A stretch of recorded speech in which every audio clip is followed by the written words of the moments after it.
So far, so good. Last August, we have been able to pursue this cause of justice with some level of dignity, and it's getting better. So I will take my time to explain again. So Ali right from the approval of the presidency, because about one of hijacking, you know. So okay, any to buy she presidency, any tell any approval, any gbogbo, any le se gbogbo. O se lẹ́yìn ìgbà tí mo spend kilometers ta gbon nǹkan mọ́. Ìgbà tí mi ti lọ kilometer gbon nǹkan mọ́. It's because they are also all working together. Nbi te ke ti ma gbà mí gbọ́ nìyẹn. Nígbà tí mo ti sọ fún yín nípa ọ̀rọ̀ bàbá Mohbad yẹn láti ilẹ̀. Tí mo sọ fún yín pa ọ̀rọ̀ corona yẹn tẹ́ fẹ́ gbọ́. By now it is time for you all to know that I am putting my life on the line to speak my truth. Ẹ fẹ́ gbà pé èmi ò ráyè àti máa ton ọmọ Nàìjíríà. Mi ò ráyè irọ́.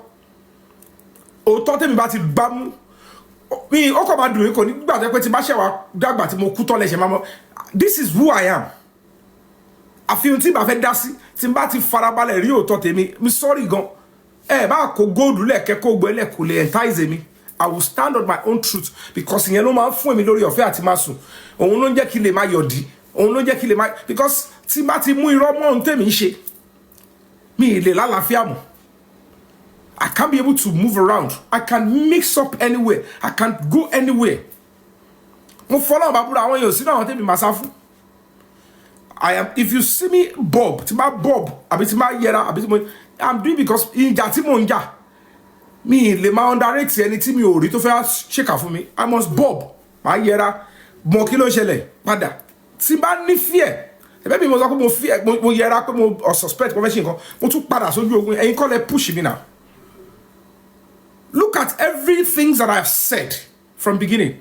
Káwọn kan ṣì máa jókòó, káwọn kan dé to ṣì máa brainwashing. How do you expect an NGO to operate other than the way we're operating? Ìgbà kan ló múrò oríṣiríṣi fake NGO ní kò ṣe kíní kan a fún wọn láyè kan lọ́bẹ̀. Ìgbà kan wọ́n ní kó act, wọ́n kàn ṣorí burúkú ẹ̀dẹ̀ ń fún wọn láyè. You can't continue to operate a serious case. Ẹ kọ̀rọ̀ bá àwọn yín, they are tied to the future of things like this. Content, you want people to just come and talk. There are some people you cut them off. This is a serious matter. I am in a serious expenditure here. I'm not here to come and joke. I'm here to just do something that will push the country better. One of the biggest stumbling block in getting justice for Mohbad is Mr. Joseph Oluwabami Aloba, and that is the truth. And eventually, when he gets prosecuted, because that is the way. Ebi le mi wa offline. Ebi mo ba àwọn ọlọ́pàá sọ̀rọ̀. Ebi mo mọ bí tí investigation dey, mo mọ who is involved. You can imagine the whole nonsense. Come on, at this stage.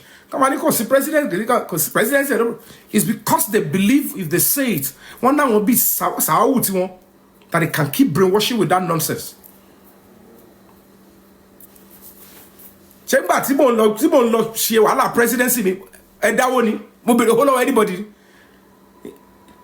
Ní kàn anything. We are making the right progress. Láti ilẹ̀ pẹ̀pẹ̀ ẹ lọ gbogbo àwọn analyst tó ti sọ̀rọ̀ látàrí TVC channels everywhere lórí case Mohbad nígbà tó ṣẹlẹ̀ 2023. Everybody is pointing to the fact that the people in the house should be the first and the main focus. And the real thing is now being done. Even a tí wọ́n ti lọ bribe tó ti ṣe gbogbo ẹ̀ sí tẹ́lẹ̀. Investigation tó ń tún ṣe ń sìn bá àwọn òótọ́ yẹn bẹ̀ because ọlọ́pàá ò ní yọ òótọ́ kúrò. This is what these people don't know. This is what you people don't know. The real truth táwọn ọlọ́pàá ibi tó ṣì bá dé àwọn kan wà tí ò ṣe fọwọ́ kàn, they can't touch it. I can tell you for free, it is quite and readily available in the investigation in Abuja. I will come back and tell you why we are where we are now. And why, if I return back to Nigeria, you will see speedy action and activities and they will round it up. Because they know. One more. Lójú wọn sì àdúrà pé kí Yomi má padà sí Nàìjíríà bí ìgbélú òyìnbó. Bí ò sá lọ fún yín. It is just because I have always been saying these things and people are not listening. Spirituality controls the physical. It is not yet time. Tell me my wonu pankpe anyone. kò sí bó ṣe lè máa sọ pé o fẹ́ sọ pé ìgbà orí Yomi dé okú oṣù mẹ́ta òun ṣàgìgì sáré kéèsì tí n bá ti ń ṣe tí mo ti ṣe for more than a year plus and I'm on it almost every day and I'm on the front line. You cannot tell me I'm a stranger in the case again. Àbòsí lè dé wá sọ pé bí tá a bá dé Yomi kò yé mọ́ àbí kò mọ who is who àbí kò mọ I've gone past that stage. N tó fà tí everybody fi ráyè ṣọwọ́ lára mi is obvious and it's over. And tó bá wù support an NGO. If you don't want to support, if you listen to them, if you listen to all these people trying to turn it to competition, so be it. I can't force anybody. It must be voluntary. But this we are pursuing. I have told you guys over and over. The directive is standard and it's legit. It's active. Gbogbo ita an ṣe ni pé lábẹ́ bó tilẹ̀ wù kó rí. I will come back and tell you everything. Come on, because it's about to daruju some people. So give me a few seconds so that I can just rearrange it. So if I play music, because some people said if I play music, it affects. So let me play music.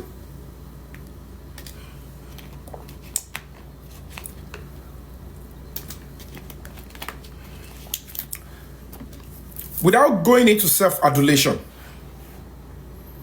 Break the Silence Foundation is a registered human rights organization. Registered to look into cases of human rights, advocacy, and all of that. You understand? And we have involved in a series of cases, and we're still going to be doing many more.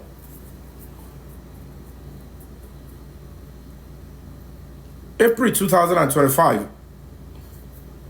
was the first time we wrote to the president on national newspaper. And by May 6th,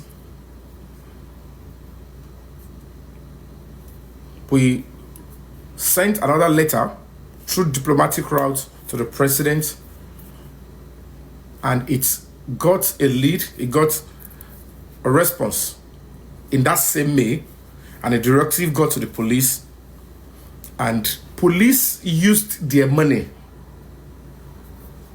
after the directive of the president to look into the case, harmonize and prosecute whoever is found wanting. They don't care whoever is involved. This is the order of the government at the federal level. Harmonize and prosecute. And they went to Lagos. They took all the case file, duplicated it from the state CID, and took it back to Abuja. Every other thing, places they need to go, they did everything. The team traveled back. I don't know how many of them, and they traveled back to Abuja. They continued their investigation. They look into all the statements of all the witnesses, suspects, everything they have done, the evidence gathered, how they draw the conclusion, and they realize that, number one, in the light of a new lead, ABT conclusion one is here, it is at that point, it is understandable. I am echoing here. Maybe you should go back and come in. That it is very important that certain set of people are already alleged and they are complicit in the murder of Mohbad. Am I deceive you? Even a case to involve a governor of a state. To involve governor of a state. Just adeton.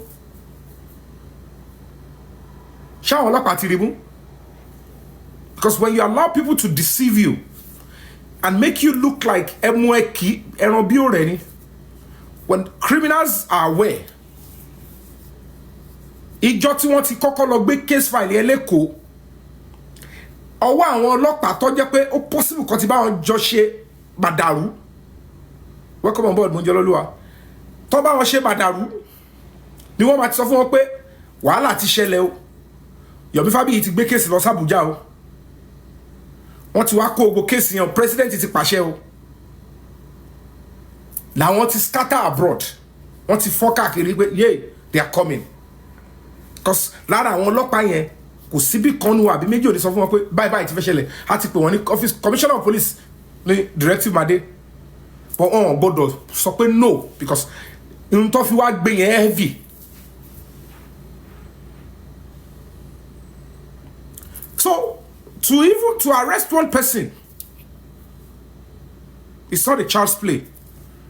They will only be showing you that they are available on social media. If you talk social media app, if you talk low, tó fi wọlé IP bẹ́ẹ̀ wọ́n ti kúrò lórí ẹ̀, wọ́n ti lọ bòmí, wọ́n sá káàkiri. Now, they know the weight of the directive is that NGOE, ẹni tó lead wọn èèyàn wa ni, ẹni tá money, new lead tó mú wáyé is valid.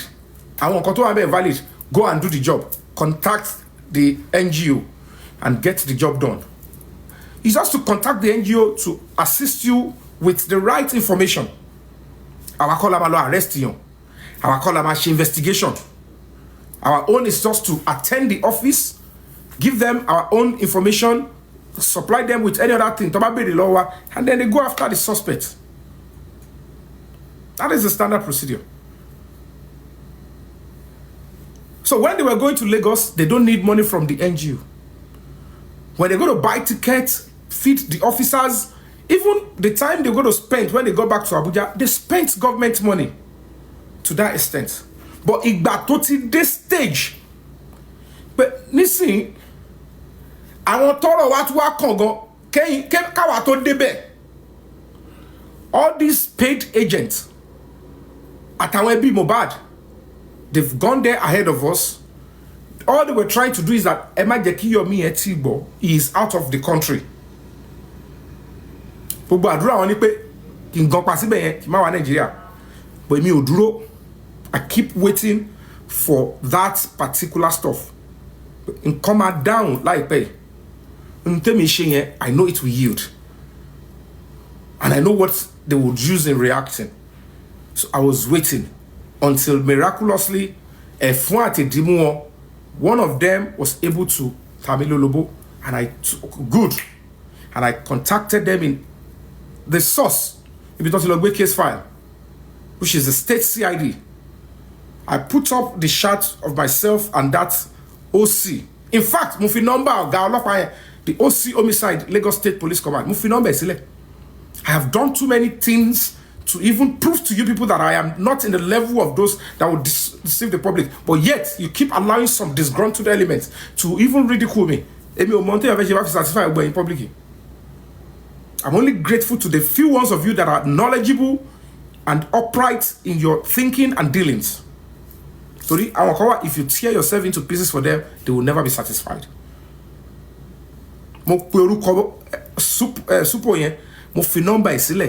That is in charge of the homicide department in Lagos State Police Command, that told me, Mr. Yomi, based on your petition to the presidency, that's the directive and the signal we got, and the case is now in Abuja.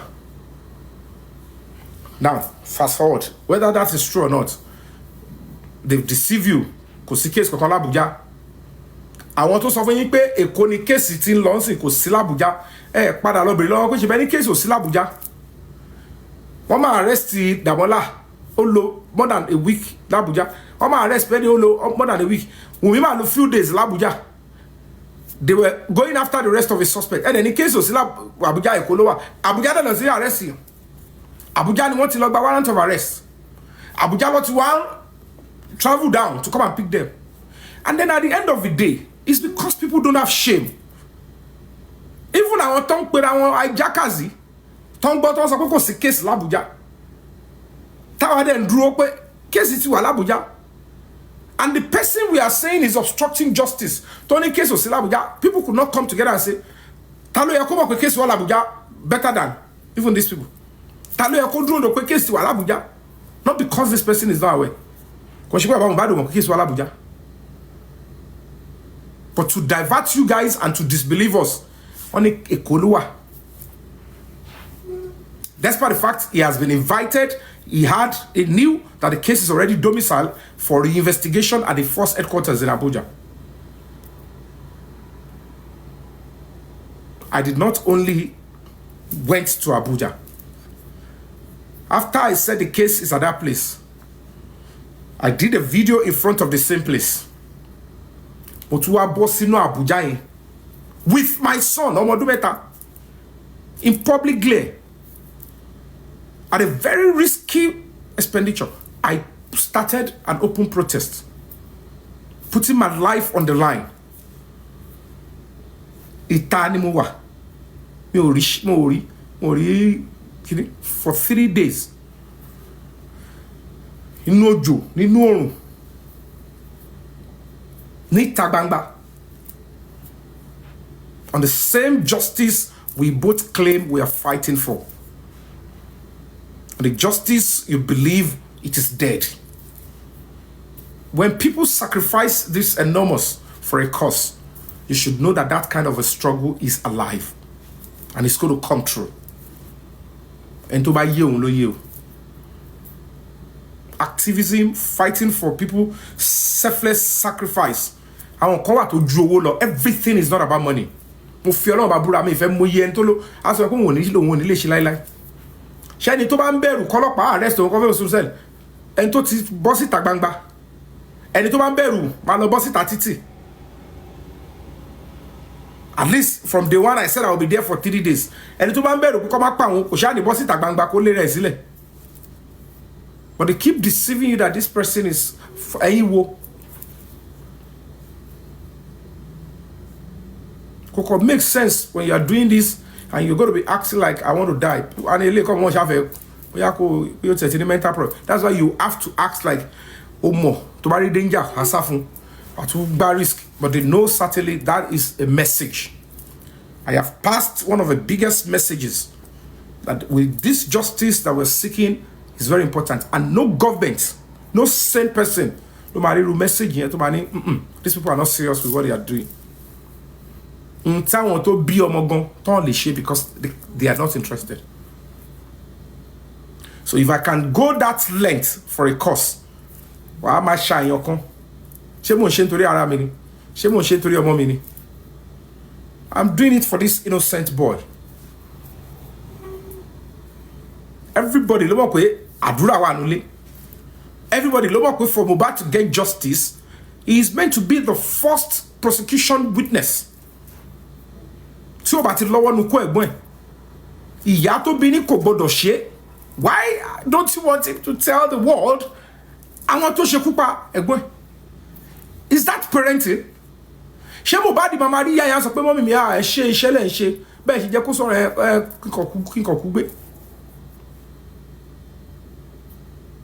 It's a total lie. Now this is it. Well, this is where we're going. So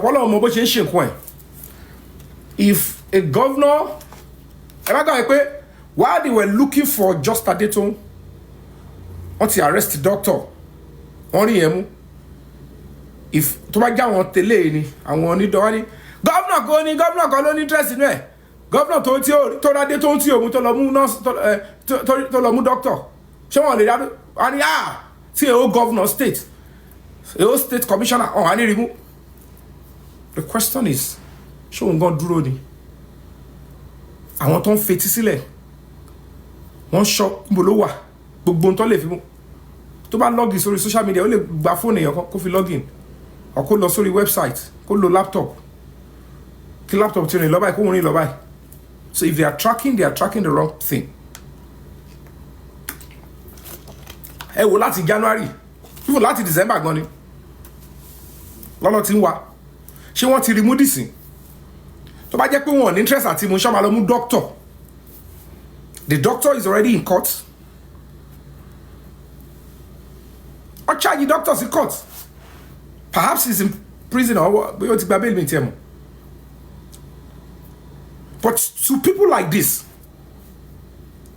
tó bá jẹ́ pé yàn kan ló sọ pé governor ẹ ló ní kó lọ ṣe, wọ́n máa ní irọ́ ni governor o governor máa wà interested, wọ́n wá ní ti rí mú, because they think that there is something like fundamental. I believe I want to sorry.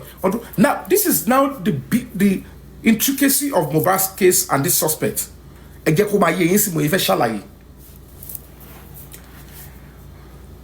As a human rights organization, we wrote to the president. It's at our BS. The petition was approved and the directive was given. The first advanced investigation, Totifuani secondary stage. But that secondary stage, they cannot come out and give a report until they arrest all these suspects and they get all the information and the full one, because lára àwọn kan tó wà nínú case yẹn wọ́n need lára àwọn suspect yẹn kó fẹnu ara wọn sọ, so that wọ́n ní to charge the case in court kí àlàfo tún wà nílẹ̀, and people like us will still be pushing them and drawing them. Kí ló dé tẹ́ rush lọ sí court ẹ ti fẹ́ wúwa jìbìtì nǹkan báyìí ní eléyìí sọ síbí, because immediately it gets to court there are some certain documentation that we have access to, and the question will be kí ló dé tẹ́ sáré rush lọ court, kí ló dé tẹ́ fẹ́ mélè àwa iná la máa tún tako ọlọ́pàá. And when presidency give such directive, they give directive maybe 6, 7, 1,000 directive every day. Tó bá ní interest inú ẹ̀, it doesn't mean that ọmọ wa jókòó tì ọmọ wa ní ṣiṣẹ́ mímọ́ ṣe ti lọ gbé, because it's not yet a burning issue bí bàtà protest yẹn. And in most cases we all know ó nójú cases tí ìjọba máa ná owó lọ́wọ́ ara wọn pàápàá, because tó bá sọ pé ìjọba náwó ẹni tó ti budget owó fún lọ́ máa ní ó yá lọ náwó kẹ́ lọ ṣe báyìí, ẹni yẹn lè wá lórí case wo. So tó bá ti yín díẹ̀ lẹ̀ àwọn tó ní case ẹ pé wọ́n kọ́ mobilize, is a standard procedure, is a standard language. Alábòsí làwọn tó máa sọ fún yín pé ó bá jẹ́ pé DSS ló lọ gbẹ́jọ́ fún, kó jẹ́ pé presidency ló ní kí DSS lọ ṣe case yẹn, kò bá jẹ́ Ọ̀tẹ́dọ́lá irú bí bàbá kìíní ṣe ń sọ̀rọ̀ sí èmi ni bàbá Ìbádé ó wá fẹ́ mú Kẹ́mi lọ ó bá lò ó bá dìwọ̀ ní kíríkọ èmi ni Ọkọ̀yà, tó bá ti sọ pé ẹ lọ bá ṣe case yẹn, àwọn ọlọ́pàá tó fẹ́ lọ ṣe yẹn wọ́n máa meet wọ́n to get complainant. That is when the officers will not tell you we are going to do the job, ọ̀gá ti pàṣẹ we are going to do it. ẹ má a máa mú gbogbo àwọn suspect yẹn a máa agbọ́ pé kọ́ wà lẹ́kìtì àgbẹ̀kọ́ ọ bá ti sọ gbogbo nǹkan tó fẹ́ ṣe yẹn fún ẹ, tó bá ti gbọ́ immediately you hear it and you say okay ẹ lọ ṣe and you turn your back, ibi tí case ẹ máa darúgbó sí nìyẹn. Ìwọ fúnra ẹ ló máa padà lọ bá presidency tó kọkiri lọ pé wọ́n ò ṣe kankan o, táwọn yẹn bá rí pé onítìjú àwọn ni ẹ ẹni yẹn wá ń disturb okay officers yẹn dà kí ló ṣẹlẹ̀ sir, we have logistics problem, we want to travel to some place and you know we are waiting for approval and money from our boss. Okay, you know what, take this money because he's my good friend. Ọṣẹ máa gbé o yẹn lè gbó fún ọlọ́wọ́ rẹ̀.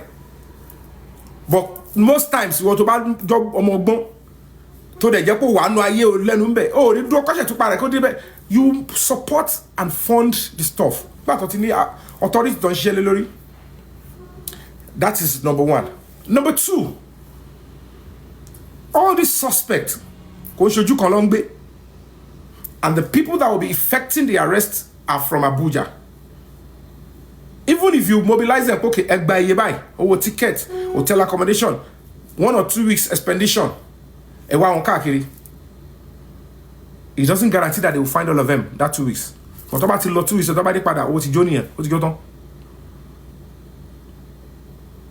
Because ẹni tó máa approve kọ́ lọ gbogbo òwe tó máa lò wọ́n fẹ́ land ní o, wọ́n fẹ́ ṣe ìgbà kan. So in this case ibẹ̀ làwọn yẹn ti já wọlé, wọ́n fẹ́ hijack ìgbà yẹn, wọ́n kò kọ́ ṣe kọ́ lọ ṣe gbogbo ẹ̀. They said they went, they couldn't get anything because another person tí wọ́n fi lead ó ń ṣiṣẹ́ pẹ̀lú àwọn yẹn, ó ń ṣiṣẹ́ pẹ̀lú àwọn tó ń kówó lẹ̀. They were deceiving themselves and deceiving the investigation. Because me, I'm not going to be deceiving the public. I have run an NGO, me ò lè build orúkọ for so many years. Kí wọ́n bá yín ṣe case.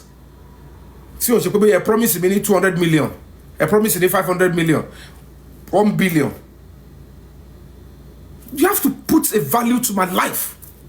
You have to put value to what I have become. You have to put value to my even my craft. You must.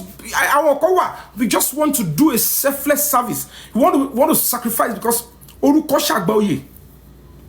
Àwọn mi ò fẹ́ ní ọ̀la. Gbogbo wa tó ń wù wọ́n wù ọ̀la. You can't blame me if I choose to live my life thinking about tomorrow. And that tomorrow, that's why you must be willing to be misunderstood, hated, abused. You must be ready. Because people will come out and say you are this, you are that, when you are not. as it is now, I am not supposed to be going to these details of this police operation. But people that doesn't, you're not supposed to even listen to them or give them audience. People that are faceless, people that are anonymous, taking advantage of social media. Then you realize, like I'm saying, that at the end of the day, you are giving audience to some nitwits.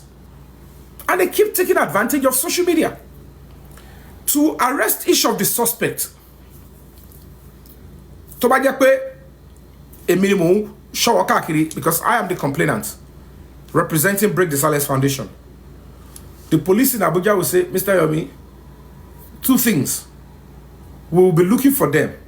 We don't have a timeline. But okay, do this under 3 weeks. We can go after these people for 1 year. Directive was of I got a shell in 2-3 weeks. If they want it to be done under 2-3 weeks, they know we need some emergency fund. So all they do is we should go after them at our own pace, work with the complainants. So we're going to be working with you. We expect you that you are interested in this justice for this boy to give us information. If it was the family if we have any new lead, we are looking for them too. What the police can do, I don't have to be saying all of that. Now, the next one is, if we as complainants, and I'm sure he's in Ekiti, to make it faster and better, most times, it might be that I have to be there, or any information, I would notify them in Abuja. Immediately they get to know in Abuja, they want to send documentation at everything. They send, they see the area commander, the DPO, and everybody. Social person is a social place, go after the person.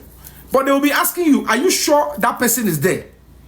Because as the complainant to phone information Tobati swung into action. They will go and do that. If they arrest him, then they will put him in the cell. Then officers from Abuja will come and pick him up because it's their property with all the right documents. So the area commander, and then they will take the suspect back to Abuja. However, we don't have to deceive ourselves. On mobilize here. Get team meta, get team Mary. Toti bashelat or force headquarters. Being the complainant, I would have to say, okay, for your efforts, want to take because all of me tobacco Yomi, Mr. Yomi, I want steam combo. On patrol or see on apa money abi Amsterdam. So they will have to get transportation to rush down to that place. Another team is coming on social place. We don't want that suspect to run. You have to say yes. If you say Kosovo, where can I but I'm about to ready. This suspect we are lost. Maybe you guys don't know. So you would have to perhaps assent that, okay, yes, and they will go there. But common sense, common sense, all those teams that did the job, you do that. And then they hand over. The area commander will now say, okay, Abuja, because police have the power to arrest anybody, any police officer for 24 hours. Oh share. If he has any reason to believe you are likely to commit a crime or you've committed a crime, unfair investigated for 24 hours only them. If they have a probable cause to believe you have committed a crime or you're about to commit a crime. So at that point, I want to warrant everything. Those ones that are fully involved, they will come and take you down. When they are flying, the airline will request for all their documentation, their identity, everything before they take in the suspect with them. And then it's standard and legit. Everything is lawful. Meanwhile, if you are so sure where the suspect is in so place, you can easily tell the investigating team, the Bani Fund officers, we are sure. In fact, it belongs. The investigating team, everything, all the documentation. Area on my law arrive on them a kobo team, extra police officers, as much as Tobafe, they will storm the place and arrest the suspect. That is if you are so sure. So that is it. And meanwhile, in this particular case, Bashefe Mumi by any Ibatati signal to spending the soft targets, they've led us to where they we're going to be getting a warrant to invade the house, and the police are already starting that job. But because of the woman IPO, to think body to share undertaker and hijackers, so it becomes a serious belly that we have to go through the higher rank to get the warrant so that we can be able to go into the house, pick her, because it's another thing, according to the police, is another thing to be sure she's inside the house, is another thing to get into somebody's house without a warrant, and then the suspect not there, it could lead to litigation. But the moment we're so sure, see, maybe lo one estate here. Lara, I want to go send the video, yes, see, tell me everybody thinking that they're part of us. These people are already close to me. Oh, ni choice you go arrange are pẹ̀lú lawyer pé we dey need Yomi o, because irú video yẹn ó máa dùn, warrant wà, gbogbo ìbọn àwọn officers yẹn pé. That was why when Spending was arrested, tó fàjà láàrin àti woman yẹn, tó ti rí pé woman yẹn gan tẹ̀sí sọ Yomi àwọn ta need ni àdúrà Darosha àti Wunmi, because àwọn major nìyẹn. That is the honest truth. And other thing, so she had to go and turn herself in. And then that way, almost about that time, Baba Mohbad no bono Abuja lo.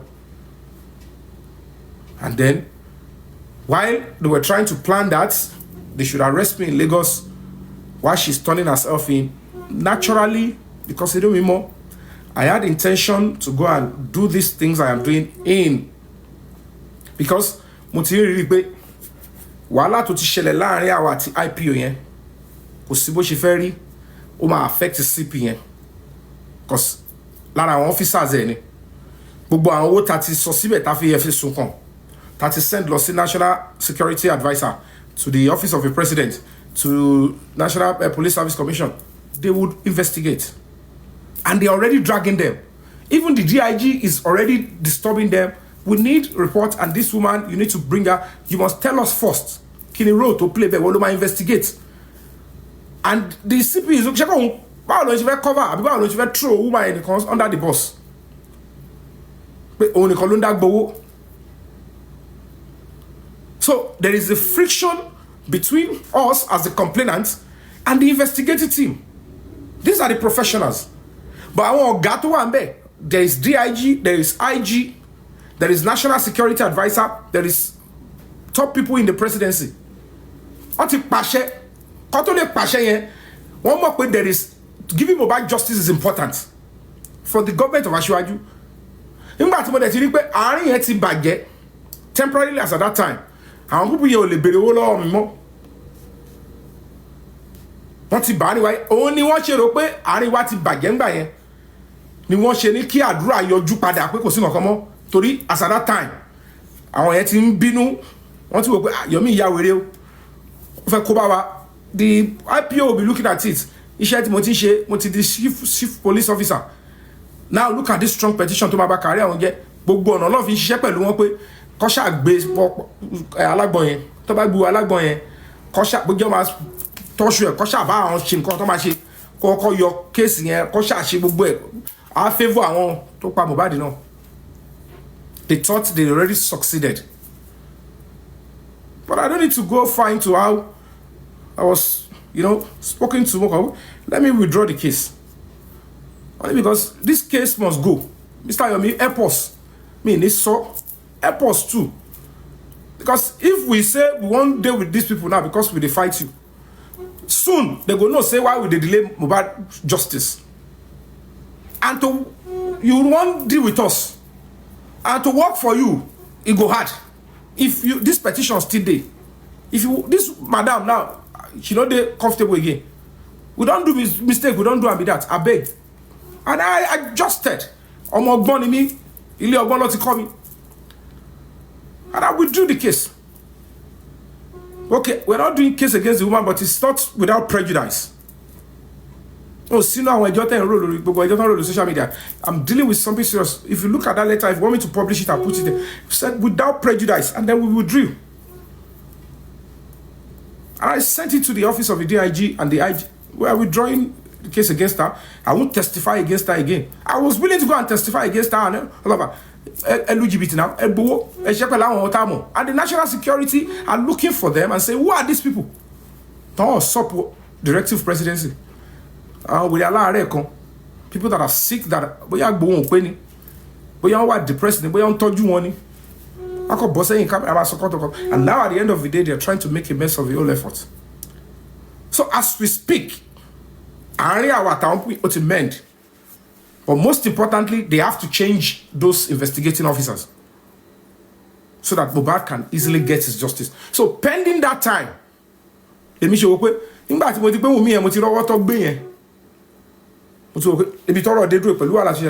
I would rather continue to mount the right pressure so that then they will say, okay, okay, change our officers in. Our team of lawyers have written to them, they should not deal with me direct again.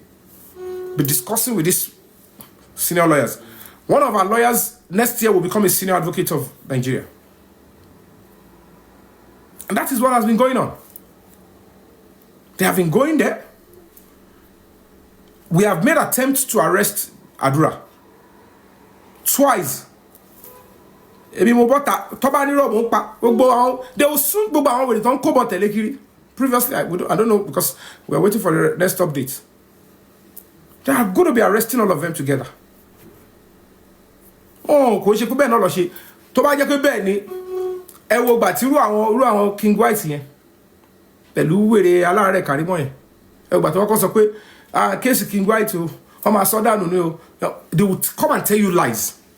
Ìgbà kan mo wà ní abroad ó ní mi gbọ́dọ̀ wálé o wọ́n ti kọ kíní kan sí pẹ̀lú kíní woman yẹn tó lé mi ọ̀rọ̀ owó extension ní zone 2 yẹn rí wà táwọn ṣé mi ò padà lọ zone 2 yẹn ṣé mi lọ bẹ̀ ṣọlọ́pàá zone 2 kò wá kọ́ọ̀tì regularly láti testify against zone white King Slave White. They will come here and tell you so many lies, and with somebody of my status, whether I like you, I want to build the reputation. They say, the more I come here and be talking, on level, some people will be disappointed. Me, why didn't you deliver justice? Justice. Build for years. Because I cannot even fathom how to distance myself from some people, or choose not to even respond to some people. Until face it, my terrorism. On share, voluntarily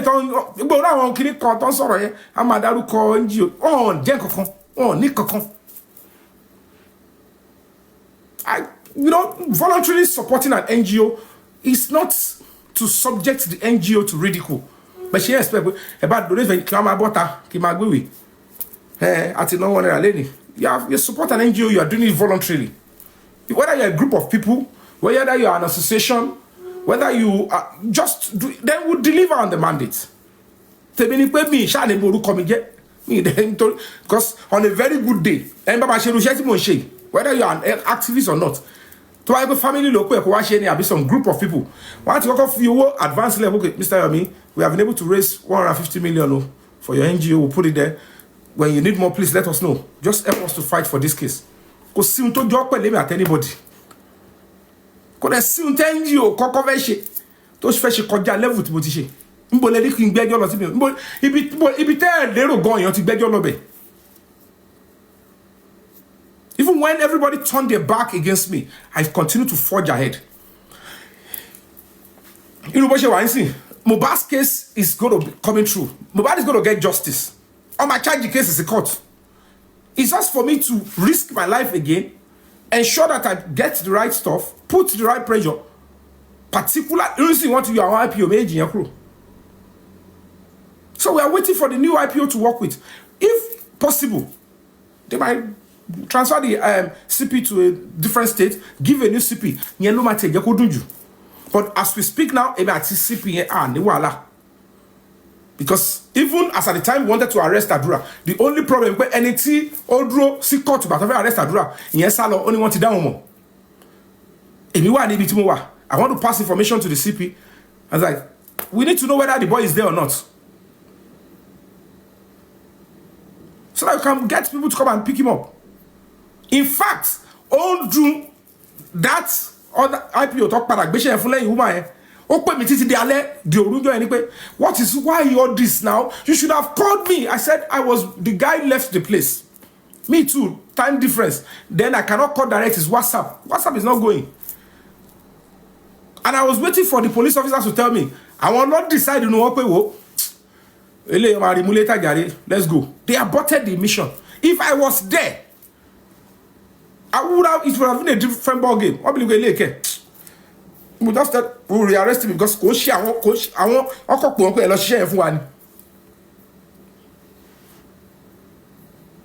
that is what they are doing, and they are saying because for this case to get to court, I am going to repeat it again. One thing that is crucial, apart from evidence, evidence, is prosecution witness attorney. Prosecution attorney witness. Tomaso unto shele. Si prosecutor ma lo ni fún adájọ́ pé ó yá kí ló ṣẹlẹ̀ nílé ẹjọ́ báyìí. And that is why tó ṣe ń gbé àdúrà sá. Because kò lè yé mọ́. Ó ti sọ unto shele, but orí social media ló ti sọ. Video ló múlẹ̀. Ọwọ́ ẹni video wà. Òun náà ló wà. He must admit it officially in the police Abuja, and we are yet to effect his arrest. Whatever Tiwumi ba kosibe, no problem. Whatever ti spending ti there ti court kò ní sọ pé kò kọ pé Wumi àti Mohbad do bára wọn jà. Wèrè yi Damola kò ṣe kọ́kọ́. Ohun tí yẹn máa jẹ ló ń wá. He's just a false person. So later ló máa ṣàlàyé ṣó nẹ́wọ̀n láti lọ àbí kọ́ gbọ́ wèrè dànù pé ó kàn ń bẹ́ ó fẹ́ waste life rẹ̀. But at least gbogbo ó ń gbé ara ẹ̀ síwájú ẹ wò ìyà tó ṣì ń jẹbọ̀ láti jọ yìí from Ogombo to police command to zone 2 to police command to Kirikiri ó tún padà sí zone 2 ó dèrò Abuja ẹ wò èdè sọlọ kò tí mọ̀ tó máa tẹ̀lé next. Why tí ọ̀rọ̀ dé zone 2 gan tó padà dé zone 2 pẹ̀lú àwọn olùkú wọn they deceived all of you that kò sí nǹkan kan mọ́ dead on arrival. Did I stop? Ṣebí mi ló ń sọ pé mò ń parọ́ èmi náà ní olè owó ni mò ń wá. Did I stop? Ṣé kò dá Abuja? And you believe those people ahead of me and you want this country to get better, and you think people would want to sacrifice their life for a just cause, when people like you still continue to allow such disgruntled and only mental problem. You don't know their face, you don't know their pedigree. Why am I there? Who coming on this? Ni mo bitole wa won si. On address. Ni phone number. Mo ilu to wa. So kiko ball kiko kolopa. Emi o ko so bi to wa. But I threaten me here. Call my name and threaten my life. Let's see if I will not fight for my own life.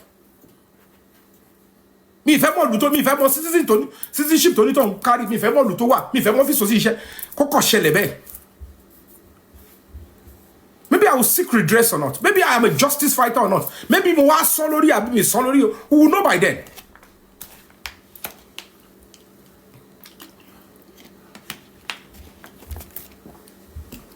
Because everything you say, they want to pick holes. If a reactor to my sponsor, you are my black buru and come back.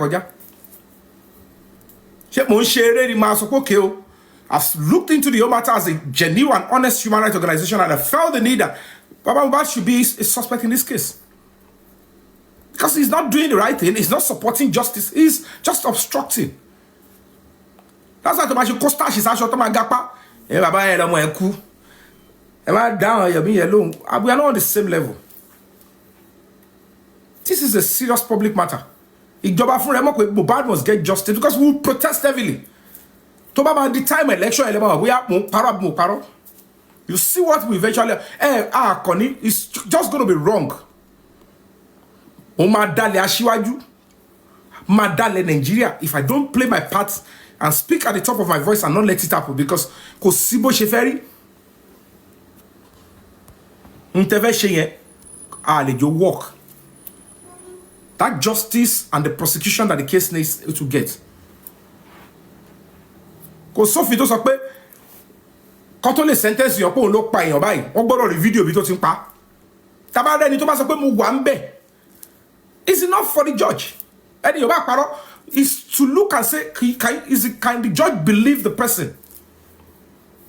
Àfẹ́ni tí ó bá fẹ́ bọ́ lọ́wọ́ nípò ẹ̀ wọ́n mọ ohun tó rí lára Mohbad tó bá generation tí àdúrà ṣe, he must come and defend what he gave out. Kò lè escape mọ́, kò síbi tó lè yí sí mọ́ láíláí. Mi ìrẹ́ni tó lè sọ ìkìndákẹ́ lórí ẹ̀. And it will continue to embarrass the Nigerian police and the government until justice is served with level to case today, because they will make there is serious efforts to ensure that that video, the full video, is not accessed. And when it gets to a stage, it will begin to embarrass even the president of the country. Protect and government must not do it. It will lead to war. It will lead to serious unrest. People will take to the street and they will start destroying things. Because they will look at it that then our life has no value under you. When it gets to that stage, I will you need there and do the time here. Mo fi Ọlọ́run bá búra. Àwọn tá jọ no ja mo pé èmi I don't dey run when it comes to legitimate protest. If I live in a country whereby the government blatantly where is the video? What would be the reason why the NSA, the IG will say, oh, the video balawa dura. Abi adebi ma de Nigeria si mo ri bi ta dura wa. Àwọn mobilize ko mu. Wa ni wo, èyí tó ṣẹlẹ̀ yẹn torí mi síbẹ̀ ni.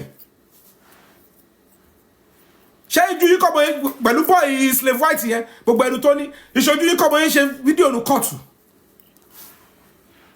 Ṣé ẹ̀rí tí mo ṣe fídíò tó kọjá? Tabari Yomi yẹn àwọn DSS máa gbé ṣé DSS gbé mi mẹ́? You would think they are genuine.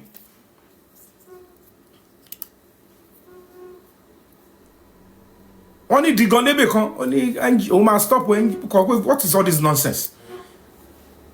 Do you have actors to the NGO, Tony because they didn't put themselves in a way for all this stuff. The fact it's a trust. Emi mo love public ju. Gbogbo àwọn tí mo ṣe pẹ̀lú. Emi ni mo kó yín jẹ mo pọ́n yín lé. Iṣẹ́ kọ́ ló gbé mi wá, àìríbi lọ kọ́ ló gbé mi wá. Kò ṣe nǹkan tí mi ò mọ̀ pa ẹ̀ ló gbé mi wá. Ohun tí mò ń ṣe ni. Mi ì dẹ̀ sọ àti mo ti ń ṣe bọ̀. Mi yẹ bá sọ pé ọwọ́ èmi nìkan mo lè dá ṣe o kẹ́nìbọ̀dì má dá sí. Mi ì ṣe gbéraga rú ẹ̀. Báwo lèèyàn kan ṣe máa wò? Even kí n ní owó yẹn gan tí mi bá ti bọ́ta sọ pé mi ìfẹ́ owó yín o ẹ bá lọ́wọ́ ayé mo tó tán. Ìyẹn lè máa pè ń gbéraga now. If you want to contribute and support, my own is just to continue to do the right thing and ensure I stand on the basics and the pedestal of truth. Kò gbogbo ẹni mo dẹ̀ ń ṣe. Mi ìṣojú ṣáájú. Me is okay. But the public will say you are representing us there. Well, only you turn now. If you can be on the front line, you are offline, and you can come in contact with the truth. Then why do you ask us to trust you with our emotions, with our funds, with our everything? And I'm giving back the truth back to the public. Whether I concern Babao, whether I concern Adurao, whether I concern the family, whether I concern Yao, I am just engaging the public with the truth. Whether I concern Commissioner of Police, she maybe they mean competition press conference. Maybe you guys don't know. It was press conference against the Commissioner of Police. Office Commissioner of Police in the Olopati Okwe, Tony Kowa Storm Ube. I stood my ground. I did the second one. Commissioner of Police here. If you want to see the evidence, I will show you. Hey, sir, we are having another press conference at airport hotel, and I need police security. Why do you need police security? Is your life under threat? I said yes. I said, ow, I have limited men. If you are not life under threat, and airport hotel is a safe place, sir, we need support. Yomi, please, I'm busy. My officers are they are scattered around. They are too busy. They can't. That place, you are safe. Your life is not under threat. He didn't go. I said, okay, I'll talk to you. I said, thank you. But he's not happy because once stay Gidamola, me will follow. Baba Mohbad wabe, me will tell pull out here. You can imagine. He didn't even tell you when I got there. I took my stand. I said, this guy even blackmailed me. He said, it's nothing new. Almost Sonny join the press conference. She Joti Mowasi Police Command. Did I see you, Adura? Show your Jew. What game are you guys playing? So because in one day, in your family, I can work for you as an NGO.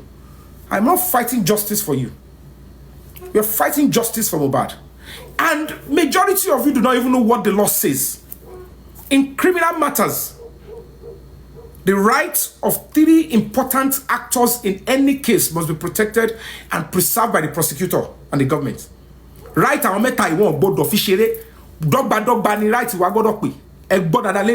you must know it, and that is the law. The right of the victim, the right of the defendant, that's Enito Fiesukum, and the right of the public. In any criminal matter, the right of the public must be fully protected. But she protect the right to Mohbad, none of them protect the right to public, then no case Mohbad. But none of them protect the right to Enito Fiesukum. Right to Yonikaluku, London law, of. It doesn't matter whether the person will still go to jail. So if you don't know, the right of the public in this Mohbad case is sacrosanct and germane. And as a human rights organization, embassy, White House, you need an organized, structured body to go and represent. It's still at this stage. Kawakashi son in 2026. Yomi owo ten pariwo. Ogba àwọn tó la pariwo wọ́n ti wọ́n dànù. Wọ́n ní gbàgbọ́ justice mo. Because the only thing that they thought would make them to be doing justice is money. Ogba àwọn tó pariwo owó gba tó wọ́n ro múlẹ̀ wọ́n lè ṣe justice mo. So ẹni tó máa fẹ̀mí ele táwọn máa kó fún táwọn máa jọ̀gálé lórí òun ni justice. Tí ó bá ti sí yẹn mọ́ kò sí justice mo. That's what they bọ́lọ̀ ṣe kọrin àjò Mohbad nìyẹn. Irú èmi ń sìn ẹni tí bá lọ bóyá mo lọ deliver speech. I went to a seminar, mo fẹ́ sọ̀rọ̀, mo fẹ́ kọ̀wé. Ìwọ tí n bá ṣàlàyé fún pé there are ways you can advocate for justice for people.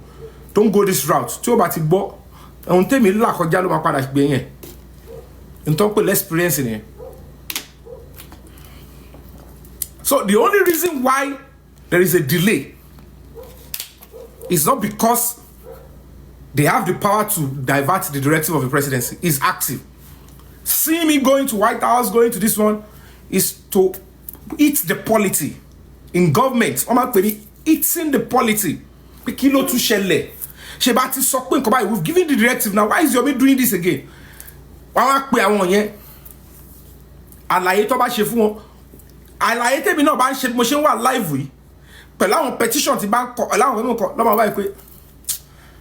Okay, you guys can go. You know what? I think, Yomi, social media, whatever it is, let them deliver on the mandate. Get our new team. Transfer on yellow. Let's go. But don't withdraw case. Transfer. Don't punish those ones. Transfer them. Get those ones. Give them that they should work with Yomi's lawyer, the NGO, and let them finish up the rest of the suspects. You go after them. President Koloma Macron bito alamawa Adura kiri, Darusha kiri, àwọn kiri kakiri, Ababa Mohbad kakiri. They will invite them. If they don't come, they will go after them. Because ntoshi ṣe yo ni pé kò sí pé timeline pé ẹ gbọ́dọ̀ deliver in time by. But to go kini e ma mú timeline dé. Tó bá ma jẹ́ ó ma fi sáré katakata. Ẹ jẹ́ ká ma sún time election. bóyá nú èmi àbí títí wọn níjọba bá gbọ́ ẹ máa wúwẹ́ yìí pẹ̀lú ohun táwa ti ń tò lọ́nlẹ̀ tẹ́ ẹ̀ ń wò tí gbogbo yín ò mọ bó ṣe ń lọ yìí tó ń fẹnu àtẹ́lù yẹn you will now know that experience àti ibi tẹ́mi mọ̀ as level tí mo ti dé mo mọ iṣẹ́ tí mo ṣe lábẹ́ in fact mo ti lọ gan mo ti ń pèrò sọ́kọ̀ ju tó wà lẹ́ because wọ́n fẹ́ pa àwọn pípì lélẹ̀ kéèsì yóò ṣe dànù wọn I can tell you all for free mo fi Ọlọ́run bá búra this Mohbad case cannot be swept under the carpet again àfẹni tí ó àfijọba fẹ́ pé ó kàn fẹ́ wò bẹ́ẹ̀ pé ó kàn fẹ́ finish everything ó ti ń léwu bọ̀ more because even the real opposition yàtọ̀ sáwọn tó fẹ́ ṣèkà fún ìjọba tẹ́lẹ̀ o more people now say nǹkan tá lè fi báyé ìjọba ìjẹ́rìí lè we have everything to work on this so the more the noise the more people will now say ẹ jẹ́ ká lọ wá kíní yẹn so I'm only just taking time to say alternatively ká wá evidence yẹn bò mí most important àwọn ọlọ́pàá náà ló máa mú jáde but lábẹ́ bó tilẹ̀ òǹkó rí those professionals investigating now between you and I àtàwọn ajakazo àtàwọn family Mohbad wọ́n ti penetrate there is conflict àwọn ẹni tó bá gbowó wájú ni ṣé mi sí ẹjọ́ ni mo kàn ń rò òyìnbó mo sọkúra mo tútù wá competition against ìkànnì wọn so títí wọn lọ́sì fẹ́ máa gbọ́ báyìí pé kò tí ready tó bá yẹ káwọn aláṣẹ wà ń di kéèsì yìí o tó bá ti whatever tó bá ṣe ni but tí ó bá ti ṣe wọn kan justice yẹn kò lè rí òun làwọn ń gbé káàkiri tó ní kò sí justice mọ́ torí wọ́n bìlì pé Yomi yẹn ò ní padà sí Nàìjíríà èmi ọmọ Fábíyì ìgbẹ́ ò léegun tó bá sọ fún yẹn dá padà tí máa padà tí máa fọwọ́ ṣọ́yìn ẹ lè rí ẹ kọ́ máa rò ó ni títí táwọn fi parí gbogbo ẹ lè wá rí mi mú létà àbí kẹ́ ṣe wèrè yín o létà o bí ọ̀hún tiẹ̀ bí yín dagun ẹ mú ẹ kí ẹran bí ó rẹ̀ kọ́ gbà tó ṣe pé yọjọ ṣáwọn mọ̀gbà tẹ pa Mohbad ṣáwọn mọ̀gbà tẹ jọ ń ṣe wòlímọ̀ yín tẹ̀ ń ṣe wèrè yín ṣáwọn mọ̀gbà tẹ jọ ń ṣe wòlímọ̀ yín tẹ̀ ń ṣe wèrè yín so ẹni tó padà ẹni pé eventually ẹni tó padà kó gbogbo kurube tó arrange kurube fún Blessing àti Wunmi àṣírí ẹ gbọ́dọ̀ tú ẹni tó fá Mohbad lórí àṣírí ẹ gbọ́dọ̀ tú tọ́wọ́n bá múlẹ̀ àwọn tó wà nílé kọ́ lọ forí ko àwọn tó fa lórí àtàwọn ti ṣe gbé ohun kan sọ bóun kan bá sọ ẹni tó rán àwọn yẹn wá gbogbo wèrè tó ṣẹlẹ̀ ẹnu lé yẹn wàhálà tí wọ́n nìyẹn ọmọ ohun tó ṣẹlẹ̀ ọlọ́pàá mọ̀ Mohbad ò kì í ṣe Muslim ẹ sáré sí London 24 hours ẹ fa lórí kílẹ̀ fa lórí fún ẹ report fọlọ́pàá ẹ ṣe kankan ṣé bàbá yẹn fẹ́ sọ gbogbo ẹ wo bí many things wà lẹ́tẹ̀ẹ́ ọ̀gbọ́dọ̀ wá èèyàn tí gbọ́dọ̀ wá fẹ́nu sọ so when you understand ibi tí kéèsì ń build lọ ẹ mọ iṣẹ́ tẹ̀mí a máa build ẹ̀ débi pé ìjọba máa wáyé pé ṣó yẹ kí irú kéèsì tún máa dìde kó máa ní everybody máa tún jáde kó fẹ́ protest because it's either two things tó máa padà ṣẹlẹ̀ ó máa hàn gẹ́gẹ́ pé the real order from above tó ní kí Mohbad bá gba justice or the presidency and the president and everybody to get leader so, you know what I'm a war of Shadani they should finish up the investigation me only couple if I'm lemo why they say okay you know what but if I still want to expedite it in our own timing I get back to Nigeria mo shara mi journey go back possibly by the special grace of God get a new team tó tún wà bẹ́ẹ̀ tó tún dùn jù ní pé bá ṣe ń bá lọ ìgan tó bá ti dé stage kan tó bá ti gbé bàbá Mohbad ta expect kó gbé ó pẹ́ jù the next 2 weeks we get to court ìgbà tó bá ti mo ti dọ̀jọba tí ó di court ló ń pàṣẹ fún ọlọ́pàá London aṣíwájú kó tó lọ finish case Mohbad kó arrest gbogbo àwọn suspect tó kù adájọ́ rí every reason to believe that he should be arrested bóyá judge máa wo coroner inquest recommendation àwọn evidence tó obstruct CCTV ọlọ́dẹ̀ bá wọn ṣe gbogbo nǹkan tó block yẹn side ọ̀dọ̀ tèmi ni ọ̀dọ̀ mi gangan ló ṣẹlẹ̀ sí jù bóyá bí tí bàbá yẹn sọ pé àlè ló pa Mohbad tó bá ṣe DNA òun máa bóyá adájọ́ máa sọ pé kọ́ṣẹ́ lọ ṣe DNA kó tó sọ fún pé you claim you are a father you are a complainant why you asking police to look for ẹni tó pọ̀ mọ́ ẹ when you readily know So they should arrest you and tell them. Má sọ lórí social media, sọ fọ́lọ́pàá. Àwọn tó lọ́pọlọ, èèyàn náà mọ ẹni tó pa ọmọ òun. Àlè ni. Ṣé èmi ni kó wá sọ fún ni? Kọ́lọ́pàá lè lọ arrest onítàn. Àbẹ́ ẹ̀fẹ̀ kọ́ mu ni. So kó wà nulẹ̀ ẹ̀bẹ̀ kan sọ pé okay, ẹ má ti sọ fún, ẹ má sọ o. And police should be looking at that person. Ayé yín ti bàjẹ́. Ẹ fẹ́ borí lédè dẹ̀. Ayé yín ó lè bàjẹ́ sórí yín kò ṣe orí ibi táwọn ọmọdé tẹ̀mí bímọ sí tẹ̀mí gbé. Who is he? He's not bigger than the law. Ẹ wá ń lẹ́nu bí ẹ máa ń parọ́. Yomi yẹn ń wọ́ owó. Yomi yẹn ni màmá fọ́ tẹ̀lé. Yẹn ni màmá sá fún at this stage of my life. Until I the time to do things is when people are not willing. It's when do it when they say it can be done. If you come out and steadily with that disgruntled when tó ti kó jáàmù yẹn tó ti rún pọ̀ yẹn bóyá ẹ̀rọ ọ̀lọ́gì ló lọ lẹ́nu àtọ́jú gbogbo ẹ̀ Mohbad ti rún ojú ẹ̀ mọ́lẹ̀ pé sori àjẹyà ẹ̀ ò ní kú kò fẹ́ pa ojú ẹ̀ máa bẹ̀rẹ̀ sí rí ọ̀gọ́rí àwọn ni master script àwọn lọ divert gbogbo báyìí make sure pé gbogbo public wọ́n deceive wọ́n ṣe máa lọ káàkiri nìyẹn àwọn theory bàbá ẹ̀ lọ́mọ ẹ̀ kú popsi mi ti kú rí kò ṣe wèrè kò ṣe ránù ọmọ àbúrò mi ti kú rí ajá ti kú ajá bó ṣeré ó ti kú rí so kò sẹ́ni tí ò ní human feelings nínú wa kéèyàn kan máa mú story tó clear báyìí it's because at the end of the day kò sí wọ́n fẹ́ ṣe kéèsì they are only going to be looking at it pé níbo ni ìyá Mohbad fẹ́ fojú sí tó bá ṣọ́ọ̀kì blessing àdúrà dàróṣà kí ló kù ọmọ mẹ́ta tó fún bàbá yẹn but it's reality. Ẹ̀kọ́ ni for everybody. You have to learn.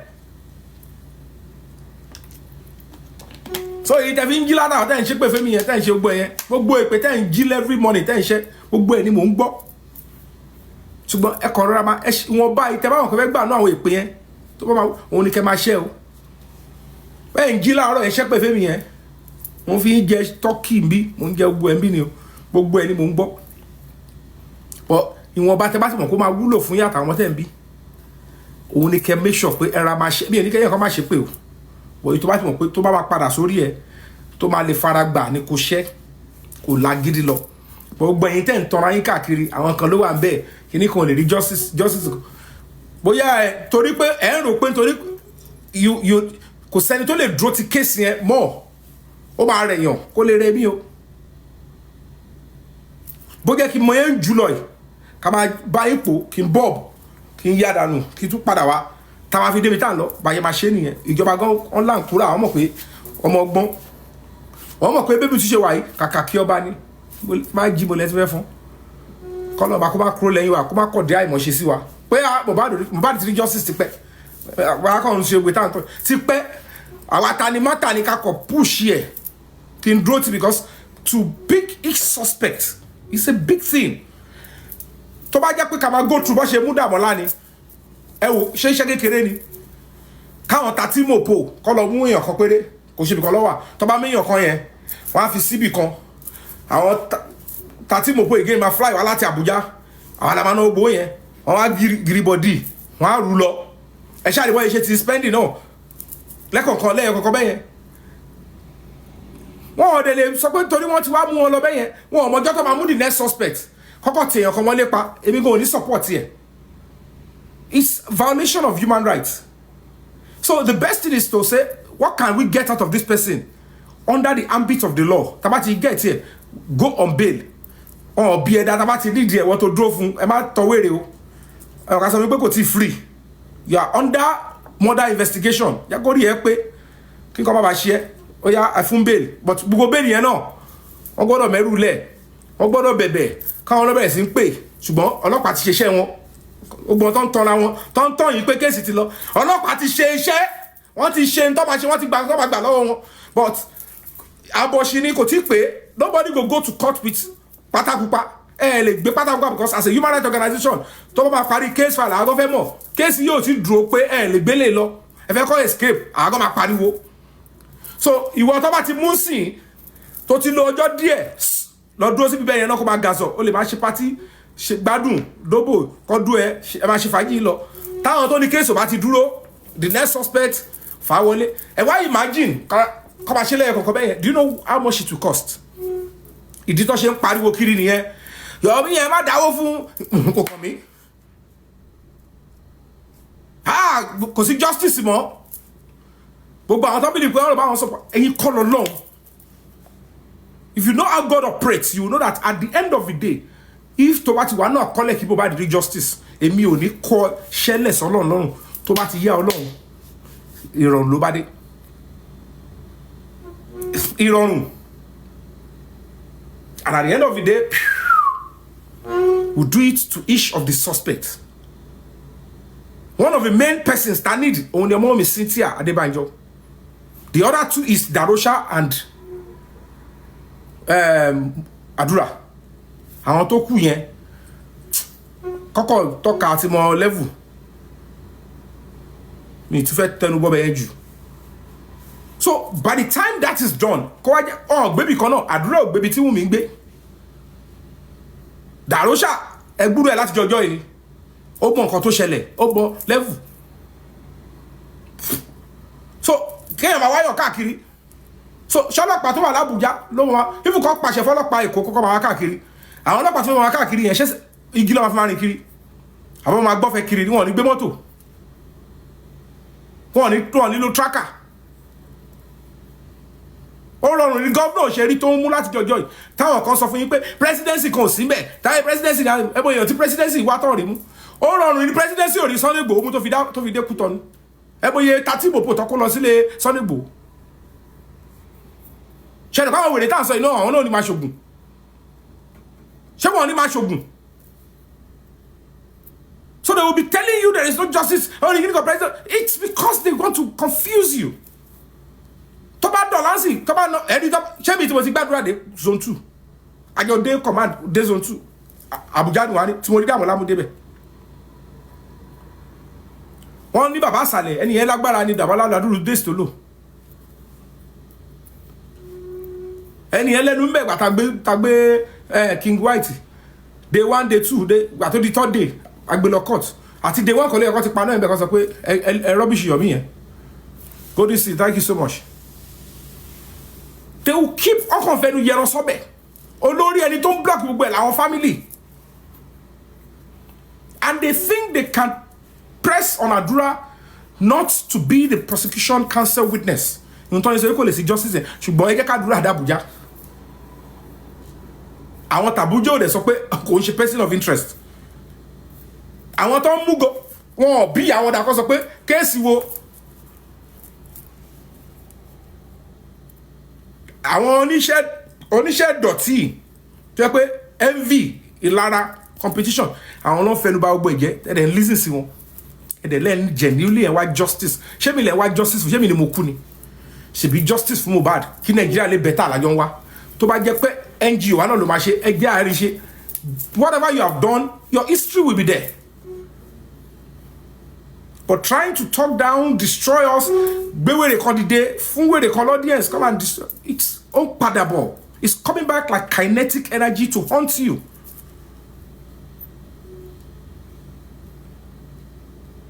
Because I have done exceedingly well and too much to at this stage for anybody to even keep distrusting. Yomi yo wa justice abi Yomi. O kon wa while away time ko tell na idea to ṣe. Ìgbà kan le ń sọ pé àti sọ̀rọ̀ jù. And to sort of, you know, she make progress, don't make movement, don't check. When you read the petition against Baba, call counter, call automatic, call number, because of because ordinarily they were trying to remove him, and now we have made it official that as an NGO we are not going to be supporting any attempt to remove him from the case. I'm telling you guys the honest truth now. Nibo. We are not going to be supporting that because Emi Oshe selective justice. Not even when he is making every effort.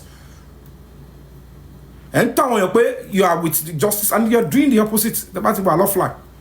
What's that nonsense? If you want to betray your son, come up with your full chest. Be a otoku. But you betray Mohbad. So that the public will know they are the ones fighting for justice. But coming to stand with the public as if you are truly with the public fighting for justice. But I want the public saying, and you to public. And one public is saying, "Where they tell you to run, I do the social media. I'm a learn where they come. kí má tiẹ̀ wá jẹ́ mo ti mo bá life dé kẹ́tì ẹ̀ competition yìí lọ because tí bá tiẹ̀ wọ́ bí tẹ́ kọ́ lọ ọlọ́ọ̀ máa mú ẹ kí ẹran bí ó rẹ̀ ni.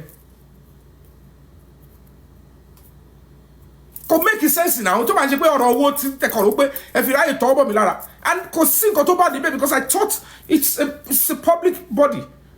If the people of like minds are already interested, kí ni wọ́n máa lọ máa àwọn ọ̀rẹ́ mi àwọn tí ò ní interest tó tẹ̀ mọ̀ pé justice for bad mi pé mò ń ṣe crusade by our mi donate sí o nígbà mo tọ́lọ́ ti provide àwọn tó ní interest in justice yẹn so kò sí ẹ̀ṣẹ̀ ń bẹ̀ if I trust in people that are already committed to the struggle not because there is money that I'm òun ràn mọ́ mi lójú ẹ̀kọ́ wo bí tí wọ́n ti ń bá life bọ̀ ẹ̀ tí ẹ̀ ṣàánú mi pé bọ̀bọ̀ yìí ó dẹ̀ dúró ti project ha kò máa ráyè lọ ṣiṣẹ́ tó ń ṣe tí bá tiẹ̀ lè ya cinema movie ṣé mi lè ya own video tí ma gbé sórí YouTube ni do I need anybody to put movie on YouTube ẹ wo iye ẹ̀ tí mo fi wà lórí kéèsì ẹ wo àwọn tẹ̀ ń dárúkọ ìṣe máa ti fi ya movie ẹ bọ́ yẹn tí mo lè fi movie ya àwọn tẹ̀ sọ máa ti fi ya movie now tí mi ní ṣe gbọ́ àwọn kan tẹ́ bèrè fún yẹn most of the things I was doing I won't do them. I will spend the money on shooting even home video to keep myself busy. But I am committed to a cause that involves all of you because I believe that these people, everybody can be on the front line. Some will support, some will pray, some will protest.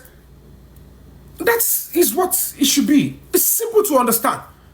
You now allow your platform, one sick individual will just come up, tell mo ruko, tell mo bosheri, tell mo lie, tell mo noe. Amadaru komi shaka. Eroboya, they are bold. You tell me about it, America lo wani, Canada lo wani, threaten my life the way you have been doing before. Mention my full name, give me your address, your phone number. Confirm me your full name, orukwe, ati phone number. That's all. If I don't take it up with me, normally. Ọlọ́mọ jà kó ẹjọ́ kò ń ṣe bí pé kó lè bá pa owó tó máa fi jàfẹ́ tó ẹ̀. Fẹ́ jẹ́ kí n lówó nìyẹn irú àwọn yẹn ló máa sọ pé mo wá ó máa sọ I want that money because you threaten my life. Ìwọ tó dán wa pa mí síbì kan. It means you already conniving with somebody to kill me. Then I have to fight and protect my life. Because if I say the same thing about the same person, they will do the same thing. Kò dẹ̀ sí bórí bọ́bọ̀ ṣiṣẹ́ orí tí náà kí o ṣe. Ẹni tí ó bá mọ right here locally or internationally lẹ́nu bá ṣe gbọdọ̀ tí yẹn pẹ̀lú. I will drag anybody to any level. Mo lè bá yàn ṣe case 10 years. I'm a justice fighter. I'm not a blogger. I'm not a fracas. I don't do that. I'm beyond that other stuff. I'm a professional filmmaker. Iṣẹ́ tí mo ṣe is acknowledged all over the world. Anywhere I stand, I'm bold to say I'm a professional film actor. Put my name on Google, you find it there. Ẹlòmíì wọ́n ti beat mo ti ṣe film. I have over 2 decades to my sleeve. Orúkọ tí mi ò bàjẹ́. Tó bá ṣe àwọn wèrè olórí burúkú àwọn actress olórí burúkú méjì tó yẹ pé gbogbo àwọn yìí kẹ́ lọ ti kó fóònù lọ́wọ́ wọ́n ti create a blog tó ń borúkọ yẹn jẹ́ mi ní scandal ilé ayé mi. I'm one of a few actors mi ní scandal. Tẹ́ bá kọ́ rí pé Yomi yẹn wọ́n máa yí gbogbo nǹkan bá ṣe wọ́n sọ ní controversy. Ẹ wo orú ọmọ tó jáde tó ṣe Big Brother àti ó ta ara olú ẹ̀ jáde. Inú Big Brother ń bẹ̀ ó dárúkọ mi òun ló fans mi. On polówó fún mo polówó fún mo canvas vote fún wọ́n fẹ́ announce winner àyà mi kó sókè mo ṣe ohun tó yẹ kí ṣe mo ní wàhálà pẹ̀lú àwọn ọ̀rẹ́ àti kiri mo lọ bẹ̀ mo orí mi ó kí mi yọmyọm kúrò bẹ́ẹ̀ mo lọ tèmi wọ́n dẹ̀ wọ́n báyìí pé Yomi ló tún ká má sọ pé Yomi ọmọ Yomi ni o ká má sọ pé Yomi nǹkan tó dá tún dára Yomi jáde. They started their own stuff on social media wọ́n dẹ̀ wá ya wèrè kan táyé ti polúkú muṣu wọ́n compose ní tó máa compose fún gbogbo àwọn tó ní relation àwọn actress orí burúkú yẹn tó ní relationship pẹ̀lú ìyá yẹn ni wọ́n compose fún bá a ṣe post ẹ̀ tí Yomi yẹn bá ti react alẹ́ yìí mọ́ lọ́wọ́ èmi mo ya look away aráyé gbogbo rán ayé tẹ́lẹ̀ ni masáré fún wọn lésì wọ́n wá yìí mọ́ mi lọ́wọ́ wọ́n ní I don't like that Yomi wọ́n wá gbé káàkiri gbogbo blog wọn ẹ rò pé bẹ́ẹ̀ ni wọ́n ṣe hate Yomi àwọn tó yẹ pé ní gbòòrò stubborn physically tó bá ṣe social media tó ń ṣe ní gbòòrò gidi àwọn tó láyé wọn lè dúró bí táwa bá dúró òun lọ́yẹ́ ń ṣe orí burúkú tó ń ṣe pẹ̀lú ọ̀rọ̀ Mohbad náà wọ́n ní pọ́rọ̀ tí ń gbabi tó wọ́n lọ sábọ́ ọmọ president wọ́n ní bí màdákẹ́ máa fa anybody wò fa tán àti fa irúkọ anybody fa ní ti ya ẹ máa jẹ́ káwọn òtá ń bá bọ̀ ẹ rí protest tó máa tẹ̀lé ẹ máa wòrán bọ̀ ẹ rí pé bóyá àwa àbáwọn gbogbo tó ń tọ́ yìí kíní kan bóyá president ló lọ pa Mohbad sínú ilé ni wọ́n ṣe ní fún justice ni o kẹ́yìn kan máa tọ̀ yìí ihun tó lè the only thing tó lè wíwú kó jẹ́ president gan ibi tọ́lọ̀ bá dé stage kan àwọn ilé yóò gbà o èèyàn kan máa jókòó síbi kan máa sọ wípé justice tí mo ṣe I'm a complainant in the case suspect mi wọ́n yìí kó wọn kò tí ì pé èmi tí mo ní case mi ò tí ì dákẹ́ ibẹ̀ dàda fẹ́ gbà ní justice èèyàn kan máa sọ pé ó ti tọ́ ṣé mo ti dákẹ́ ni ṣé mo ní mi ò ṣe case wọn ni ọlọ́pàá kò bá máa tàn yín bẹ́ẹ̀ pé òun ṣe òun kọ́ ọ lè pa kó tó dìgbà yẹn ó lè kú kó tó dìgbà yẹn ọ lè gbé kúrò mbẹ́ táwọn kan ò bá dúró tá stop lórí pressure wa wàá gbéyàn gidi pé wo first thing just clear that Mohbad matter let it go we are tired of all this noise táwọn máa pariwo táwọn lè dúró táwọn máa ní wọn lára ẹ̀yin tẹ́ ẹ̀ lè níjọba lára ẹ̀ lè ṣe kọ́kọ́ ẹ̀ máa pariwo ń bì kan tẹ́wá níyàn tó yẹ pé mọ̀kó tún lóhùn tó bá yí dá sí you preserve that person ó ṣe pé ẹni ẹlẹ́fẹ́ máa knock down it's pure evil and witchcraft pé ẹ̀ ń farú gòbé báyìí pé mo wà involved is added value ibi tí case wa dé dúró tó ti lójú tán gbogbo wọn ọmọ kan tọ̀ wọ́n ni gbogbo wọn délẹ̀ tọ́ yìí ti kó a máa tọ̀ ẹ mú wá but ṣe normal kọ gbogbo wọn tó máa wà nílẹ̀ àti rí gbogbo level bẹ́ẹ̀lì tó wà ẹ jẹ́ kí pressure dé sí ẹ rí pé gbogbo àwọn wèrè tán fún bẹ́ẹ̀lì yẹn àti tó ti jó lórí social media àti tó ti tẹ pọ̀nbọ́ndì gbogbo ẹ̀ máa wọrí ọ̀gá kéèsì ẹ ti yíwọ́ ẹlòmíì ti ọ̀tọ̀ níbi táwọn òbí ó ti yíwọ́ lọ máa sọ fún wọn ṣáwọn tó ti tọ̀ wọ́n pápá wọn ti finish kéèsì yẹn ní pàǹtì kí ló tó ṣe wà nù sẹ́ẹ̀lì fún 2 weeks ní Àbújá kí ló tó ṣe wà mẹ́ wèrè tó bọ́ta sọ pé òun jẹ́ bákan náà òun jẹ́ òun náà máa lóun náà ní fáǹsì mọ̀ àwọn tó wèrè àwọn ìtẹ̀ àwọn tó ń ṣe tó ń náà ní fáǹsì tó ní dead on arrival kò ṣe lọ́gbà tí kéèsì d'Àbújá kò ṣe sọ̀rọ̀ pé kí ló lọ ṣe d'Àbújá ṣé owó náà ni mò ń wá ní kéèsì ṣe d'Àbújá presidency ò sí bẹ́ẹ̀ kéèsì d'Àbújá wọ́n ní kò sí presidency ta ló wá pàṣẹ àwọn tó gbé wọn bọ́ta wọn lọ kóòtù láti jọ ìnáwó and somebody will sit down and tell you nonsense ṣe ṣáàgì mi sí kóòtù pé irọ́ ni o mo kàn kidnap ni o tí ó bá sí presidency ṣé dádì mi ló wà ní FCID tí mo lọ kó wọn bá àbí mo kó wọn lọ àbí wà tó máa gba statement wọn fabiyi lórí tó wà lórí lẹ́tà ẹ̀dì àwọn wèrè ẹ̀dẹ̀ máa jókòó wọn máa sọ kọ́tọ̀kọ́tọ̀ and you sit down and allow them to brainwash you and then you think at this stage mama this will be the last time I will respond to all this nonsense tájà àwọn bá ti ń sinwin but one please I don't care who you are I don't know who people are I don't trust anybody stop sending the nonsense to me mi sin level yẹn mo fi gbéraga sọ ni mo ti kọjá n tó ń bọ̀ forí mi rò kọjá gbogbo wèrè kan sọ̀rọ̀ ẹ máa akọ́ tiẹ̀ kí wọ́n máa gbọ́ I don't have time for that nonsense ní tẹ́mi ṣe yàtọ̀ sí wèrè wọ́n ṣe tó bá ti dé ojú bẹ́ẹ̀ lẹ́ máa rí pé you see the crowd walkings ẹni pé mi ò rojọ́ nígbà máa d'Àbújá tí mo lọ protest mi sọ fẹ́ anybody wèrè á ní Yomi yẹn owó ló wá kiri ṣe kiri ẹ̀yin lẹ kó fún ìgbà tí mo fi travel padà tí mo fi bọ́ síta tí mo fi lọ protest l'Àbújá ṣe pátá àwọn ọ̀rẹ́gbọ́n protest ọba ẹ̀ pé kéèsì ṣì ń lọ ọ̀wọ̀ èrè kan máa sọ fún yín owó kiri and you will still be brainwashed at this stage ẹ̀rẹ̀ pé ayé lágbàlagbà báwo lè wá fẹ́ tòlù báwo lè fẹ́ fi sáwọn nǹkan tó máa fi tùlù ṣe because àwọn nǹkan báyìí lè máa wọ̀ pé àwọn nǹkan ìtàlélẹ̀ take him out kọ́tọ̀kọ́tọ̀ ni woman yìí sọ náà ilé ti ní mental problem báwo lè máa gbogbo owó yìí sọ̀rọ̀ ọ̀rọ̀ ẹ̀kọ́ sọ̀rọ̀ bí abẹ́ òrè kan jókòó bẹ́ẹ̀ yẹn náà máa and stop the NGO ntọ́ lè ṣe tí àwọn tó bí tó tún bí 50 years tó lè ṣe wọn náà máa sọ àwọn máa ṣe in 2 months ẹ yọ pé òkè ẹ má gbàgbọ́ pé presidency ni àwọn tó láwọn àwọn làwọn gbé spending àwọn làwọn wà ń bẹ̀ ẹ sọ pé mo ní case wọn dé ṣáwọn náà lọ gbé Wùmí look at how you allow yourself to be deceived pé ẹ ń fún wọn l'audience when you have an NGO leading a case for you ẹ̀yin lẹ́ ń kó bá justice bọ́ yẹn gbogbo wọn kọ́ lówó tẹ́ ẹ bá lè bówó lẹ̀ ẹ finú kan support ẹni tó ń ṣe ohun tó dáa then the justice will come on time ẹ fẹ́ support mọ́ ẹ ń ṣenú méjì ẹ ń ṣe lára ẹ sọ di competition it's disgusting and it's because you still see me coming to be available Yomi whether I go by any sort of young boy be bold I know they hear anything again, no. I know they hear again.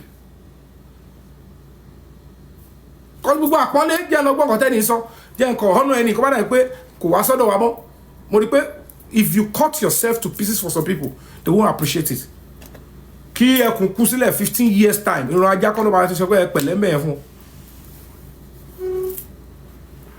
ìran ajá kọ́ o àwọn tó jẹ́ ẹ̀gbọ́n Joseph bí Joseph ṣe sọ pé àwọn ńlá òun rí kan báyìí àwọn ló ń rí bí ìgbéraga Joseph ṣe tọ́lọ̀ ní kò ṣe I'm just doing what I need to say ẹ̀yin lẹ máa process ẹ̀ bọ́lọ̀ ṣe dá yín nìyẹn ẹ̀ máa rí ìgbéraga ẹ̀ rí gbá kan ẹ̀ rí kinní kan yọ́n tẹ́tí fi social media bà mí lórúkọ jẹ́ mi ò rí gbẹ̀yà ni mo tọ̀ mi ò rí tọ̀ àbí okó mi ò le ẹ wo gbogbo rọ́tọ́ ti pa lọ ẹ wo wọ́n èlò gbogbo àwọn èèyàn ẹ wo gbogbo àwọn wèrè tí mi mọ̀ pé wọ́n ti mi mọ̀ pé bọ́ra ni wọ́n ẹ wọ́n yẹn switch on me láìṣẹ̀ láìrò because of peanuts. I wasn't even protected enough. If not because I'm called for this stuff. Yeah, no protection for somebody, no regard. How come you on social media? It's not an excuse. It's social media does not mean you can someone low one. So be on lower name each account. So for the upturn time,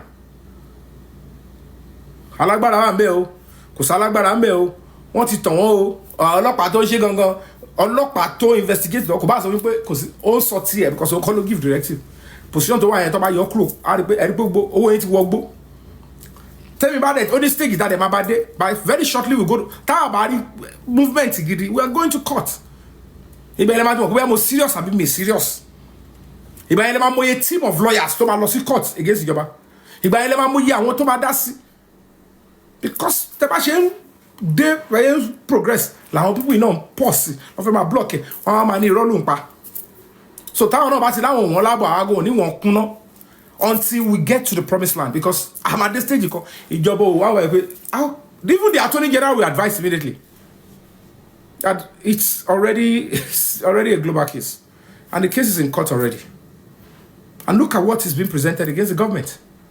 So, what will be the excuse?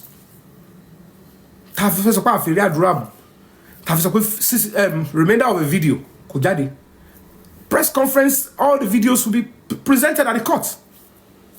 So it will now get to a stage, embarrassingly. Legitimate job. The shame will be on the Nigerian police and the Nigerian Police Service Commission, and that is why we will still sue them on civil suit. We have to force you. And it must not get to that stage. He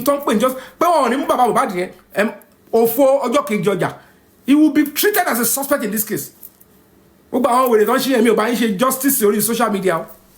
I'm only using this social media to express what we are doing. I am facing this on behalf of the public, and 101% I will be loyal to the public and the temple of justice. I am not committing a crime. I am not overshooting. I'm not running ahead of my shadows. He is a rogue. He is unfit to be in that position, and he's a criminal, and he should be expelled from the Nigerian police force. Go to back bawo to sọ̀rọ̀ burúkú fáwọn wèrè àwọn criminals yẹn tí owó yẹn ló fi ń tọ́mọ èrè ni. I don't care that I've given no oath against you. I don't have any regard for you. You must stand and remember that you swore on oath. Tó bá ti rántí ohun tó gbé wọlé àfi tó bá yẹ pé ò búra. But any police officer deceiving you, because everything that would make this case to get to the final we have, because the directive from the presidency is germane, is direct. Tababa president will speak out. If you have a credible lead, vital documentary evidence, we'll take the right action. I'm in the sea level on life day. I said I want to contribute my quota to my country. I am an institution in my own right. I protect and preserve the tradition and culture of Nigeria through my movies. And then giving back to the public with my NGO, it means I know what I'm doing. And I follow the due process of the law. To have my NGO registered, I went to screening with the CSC and with EFCC to get my SCOM certificate. If you want me to publish, I'll publish the certificate here for you to see. Any certificate CSC as an NGO, to any SCOM certificate, you cannot operate in Nigeria. Legitimately, I followed all through. Go and see. And I have my annual returns. Very shortly, they're going to be publishing the next annual return for 2025. Everything that was donated to the NGO, is going to be published. Legitimately, that is how an NGO operates. A mini color, but we're in charge. I'm not the only one. A mini outshine me. So most people will say, KCE, you can go, we work on the background. A lot of them, Yomi and Nikolowa, and you can break the silence here. They thought it's only me. We'll see what other guys. So, like I said to you, nowhere they said Buba should not get justice or Olopani, they should not arrest any of the suspects. One Sakiri, and they are still looking for them. But it told me how important if I am there to monitor all these operations myself, because Tomabati send our local Abuja and to identify more to my easy is myself or any of my pointers. You understand? Then to you or when it comes to some expenditure, this is Nigeria we're talking about. Governor to fẹ́ mú tó kò ní sọ pé ó yẹ lọ́wọ́ akẹ́mú tó bá sọ pé ó sá lọ bò mí àbọ̀ ń wákà á ní ibo ló wà ẹ̀yin wo lẹ fẹ́ lọ bẹ̀ so ya ṣe arrange ticket ọmọ arrange ẹ fún wọn ọmọ arrange owó fún wọn wọn ò ní sọ síta fún yín. So whether the presidency gave the directive or not, they give directive to any case they are interested bẹ́ẹ̀ yẹn púpọ̀, but tó bá jẹ́ pé ẹni tó ní case is òtótọ́ NGO and to wọ́n expect pé o máa play role tiẹ̀ náà ṣé o gbẹ̀ làwọn fẹ́ kówó lẹ̀ fún yín ṣe. Ibi tó bá jẹ́ pé wọ́n padà sọ pé investigation ti ṣe tán àwọn ti parí ẹ̀ wọ́n á ní àwọn fẹ́ mú yàn méje wọ́n fẹ́ mú yàn Ghana wọ́n fẹ́ mú yàn ní èèyàn kan ti sá lọ Dubai Cameroon wọ́n fẹ́ lọ mú so ọmọ àwọn service presidency máa bèrè owó ticket àwọn wèrè. You the complainant that you want to win your case and establish. One really pé tá o bá ṣe NGO ever succeed it will help your NGO more. So wọ́n náà ní nǹkan tó bá taking wàá wájú owó jọmọ gbòòrò ó ṣerú kéèsì àwọn expect kọ́ṣẹ́ máa lọ sọ́fíìsì ẹ̀yìn presidency ẹ̀yẹ fún wa lówó yẹn bí ẹni pé kéèsì tiwa nìkan ni wọ́n ṣe Mohbad nìkan ni kéèsì tó ń ṣe. The fact pé à ń pariwo Mohbad mi pé bóyá bẹ́ẹ̀ náà ni ó ṣe rí níwájú ìjọba. There are many pressing priority cases tó lè ju kéèsì Mohbad lọ. Àfi tá bá protest tá bá pariwo bóyá ariwo yẹn tí wàá pọ̀ again. Pé abẹ̀rẹ̀ riot sí pé kí ló dé tán gba kí nìyẹn ta fàdé stage kan bóyá court give order sí pé kọ́ lọ ṣe yẹn tán wàá ṣe irú yẹn ni protest yẹn máa fi dùn. If court gave the order to the police to do it to arrest Baba Mohbad to arrest the rest of the suspects ọlọ́pàá wa ń lọ́tìkọ̀ àsọ fún wọn pé suspect rẹ̀ ń bì òun rẹ̀ ń bì kan wọ́n wá lọ́tìkọ̀ ibẹ̀ ni wòlé bá ṣẹlẹ̀. Tàbá protest irú yẹn ta pariwo ìjọba gbọ́dọ̀ this is serious one. Ṣe fẹ́ pa àwọn èèyàn tó ń béèrè fún justice for yàn fáwọn tó ti pa tẹ́lẹ̀ ó máa le fún ìjọba. The country can go into flames. Many political leaders can go along with it. Many innocent souls can go. So to manage the crisis they will prefer níṣẹ́ méjì náà. So àwọn tó pa Mohbad sìn wọ́n á lọ sọ́fíìsì first lady àwọn alápá Mohbad kẹ́dúró tiwa o wọ́n á lọ sọ́fíìsì national security àwọn alápá Mohbad kẹ́dúró tiwa o ọ́fíìsì president àwọn alápá Mohbad kẹ́dúró tiwa o ọ́fíìsì CIG àwọn alápá Mohbad o. So that is the honest truth. We have on a good day social media or the panel Baba Mohbad the police should arrest him, they should investigate him, and you didn't take any step. You are deceiving yourself. If I have joined you to say I suspect that Baba Mohbad should be properly investigated, is doing this, take the right step as an NGO, I am deceiving you. So when you see anybody on social media seeing us take the right step and to answer koto, If you want, ẹ sọ wọ́n di tissue paper, if you know, they can trash wọn, can flush wọn away. On jamon kankan. Kò yé yín. On jamon nada. He has committed a serious crime. Ọlọ́pàá ò dẹ̀ rí, kò rí, àwọn ọlọ́pàá ò rí èèyàn tó máa wá ṣe àfisùn ni wọ́n ṣe ṣiṣẹ́ yẹn pé ẹ jọ tàbá tiẹ̀ sọ pé okay, you know you have a case to answer. Tẹ́ni yẹn bá bẹ̀bẹ̀ tó ṣe ọwọ́ kúdúrú. Wọ́n á ní ọmọ bàbá ṣe máa park it. But when the public lawyers NGO are pointing the police to the right direction, oh my shit. And then the truth will be established. Because our core public in it. These NGOs and the lawyers, they are seeing it. Tiwani constitution. There is a complaint already. We have to look into it. Attempt not to look into it, it means that they are already infringing on the law.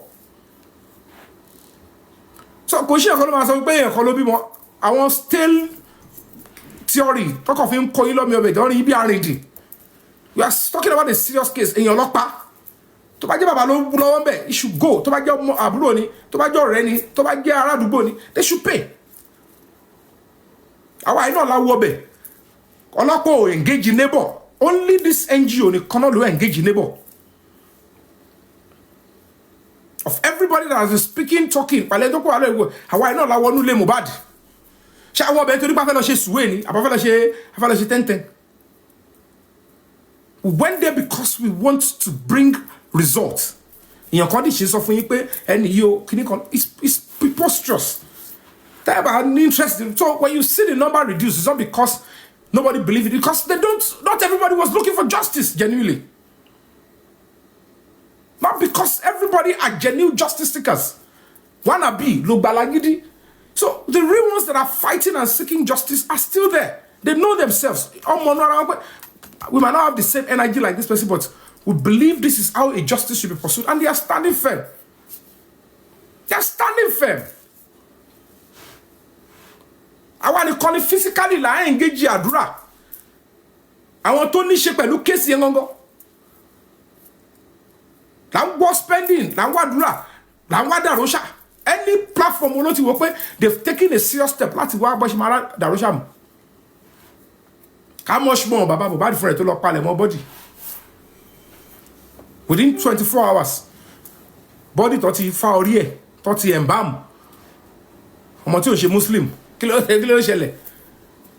All these things are germane points that we have to look into.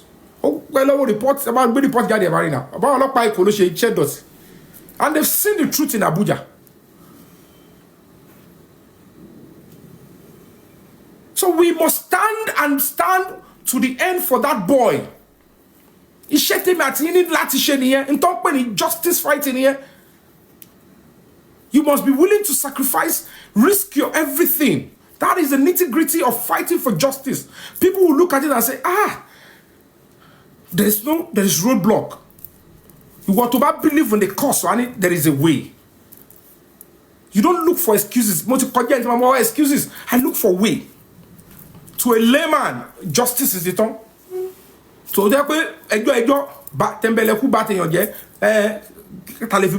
not looking for who to abuse.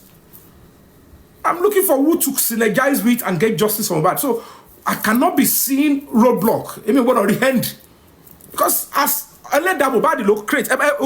Guys, don't get it twisted. But to alone, Tony Pe, Bobo, Untuano Pe, want to sheleko, to lock a case one. To Jacob Sope, a bit of a big banny. Emma White, Kinilobe. Now, this is the new lead. So if you pay Adura, if you buy, to the video le. Between you and I, Shatiri full video yani.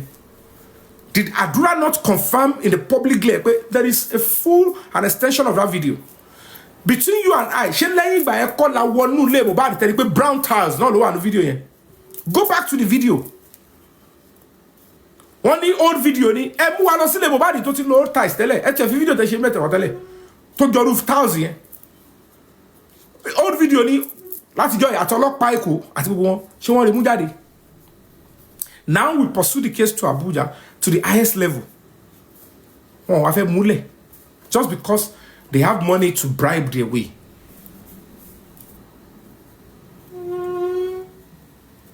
tó bá wà láàrin bàbá Mohbad àti Wunmi, the case will bring it out eventually. Tẹ́ bá fojú inú wò dáadáa, Wunmi accuse bàbá Mohbad òun ló pa Mohbad. Ó ní ẹ fẹ́ pa Liam, ẹ ṣe pa Promise àbí. Bàbá ní àlè ló pa Mohbad. He refused to accuse Wunmi directly. Ìyá Mohbad saw something similar against Baba. Ẹ wá rò dáadáa, ta ló fún Kurube, ta ló fún Blessing Kurube, ṣáwọn industry gods náà ni.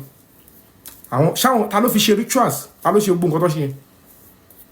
Kí ni essence tẹ́ máa fi ju nǹkan sórí ẹ olórí ẹ. Ẹ lọ wo fídíò ẹ̀yìn ló tún ti náwó gbà, ó gbà kan on the road, ó gbà kan lẹ́yìn.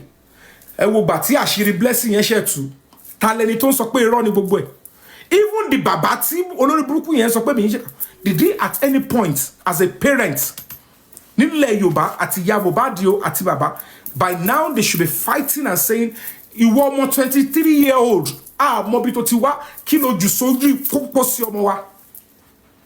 Gbogbo ọmọ káàárọ̀ oòjíire should be standing up and saying egúnlélẹ̀ n tó bá ti mú ọmọ 23-year-old tó ti gbọ́ngbọ́n pé kóun lọ di aṣọ di ẹrù òkú fún òkú pẹ̀lú àwọn Kurube tó nípọn, àwọn àdó tó ti fi ra iná burúkú, àwọn ọ̀fọ̀ àti àwọn nǹkan tó ti jó sínú ẹ̀ burúkú, gbogbo tó ti collect papọ̀. Àwọn òbí ẹ̀ àti àdúrà ò bá jà pé kí ló jù sójú olórí, and we the public are fighting and saying no, and then you want a government to say yes, that is the new normal in Nigeria. That government should come and show themselves and let's see. You think the government of Asiwaju will stand and support and back such a thing?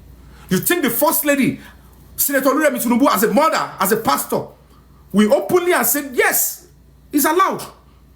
But she feka omo kekere ma se ni tó bá ti si òkú ọkọ wọn, kó máa di òkú, kó máa di ẹrù òkú fókú, kó máa lọ ṣe ògùn tó bá ti lọ́wọ́, because we know ẹni tó bá lọ́wọ́ nu kú yẹn ò ní síbẹ̀. So who used the boy? Who is involved? Investigation got to Zomo. Baba lo kọ́kọ́ bọ́ta defend. The whole nonsense is said in the mid-90s, getting to the IG, to the Police Service Commission, to this presidency. The whole nonsense, oh my God, I don't repeat it. Why are you defending the Zomo? Ṣẹ́yìn ni security le Zomo le Mohbad ni. Ṣẹ́yìn le ṣèwádìí tó fi dárúkọ Zomo. At the end of the day, the said video, Zomo bọ́ta sọ pé yes, òun wà nú ẹ̀. The said video, Wunmi sọ pé Zomo wà nú ẹ̀. Kọ́ wá gbé jáde ńsìn àti bàbá gan ò jà pé kọ́ tiẹ̀ gbé fídíò jáde. Ayé yìí tí rí wèrè. Tí rí akọ̀wèrè. Mọ̀ pé Mohbad fúnra kan ti kó wọnú mi. Ti wo Gazaburi. Bàbá Mohbad, ti wo Gazaburi.